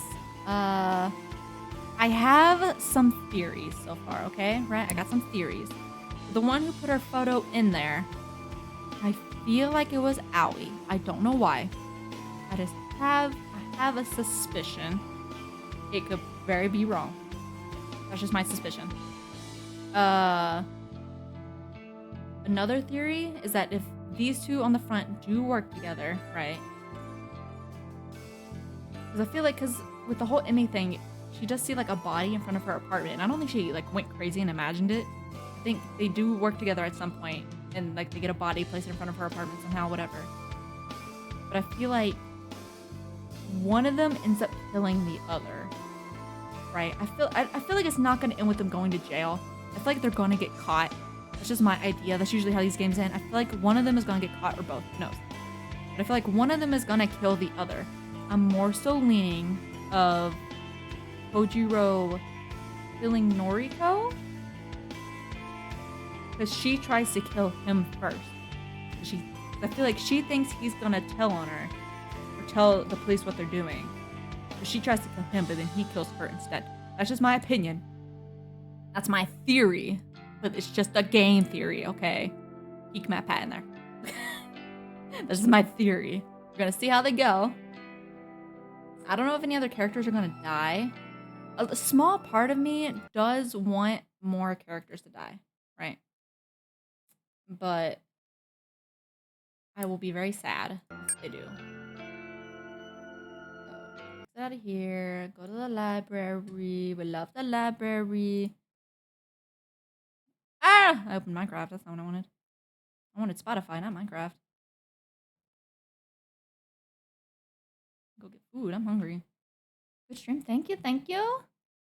I am streaming tomorrow. I'm be streaming at 9 a.m. tomorrow. I may just post my schedule anyways, and if it changes because of the collab, it changes. But I may just post my schedule in the chat anyways. But I am playing Trine with Fluff tomorrow. Good old Fluffo. At 9 a.m. CST. I will see y'all there. I'm gonna be very sleepy. That's gonna be fun. Let me find somebody to raid. Oh, I already know. Actually, I don't need to find anybody. I already know who I'm gonna raid. I already know. I already know what. I can't spell Twitch. I already know who I'm gonna raid. I already know. Where's she at? Come here, you. Please tell me she's not on her break. Oh, God. Okay, we're gonna raid Nini Queen. I want to do this before. I don't know if she's gonna go on her break anytime soon. Okay, there's the raid messages. It's Nini's birthday, so let's go wish Nini a happy birthday, okay? Okay, remember guys, I love you. Take care of yourselves, get some food, get some water. Take a lesson from this game. Please do take your meds if you need them. It is very important to take your meds like you're supposed to. It is very important for you to stay healthy. Eat when you're supposed to eat. There's nothing wrong with eating food. No matter what type of food it is, as long as you eat, that is what is important. Let's go and raid Nini, show her some love, and wish her a happy, happy birthday.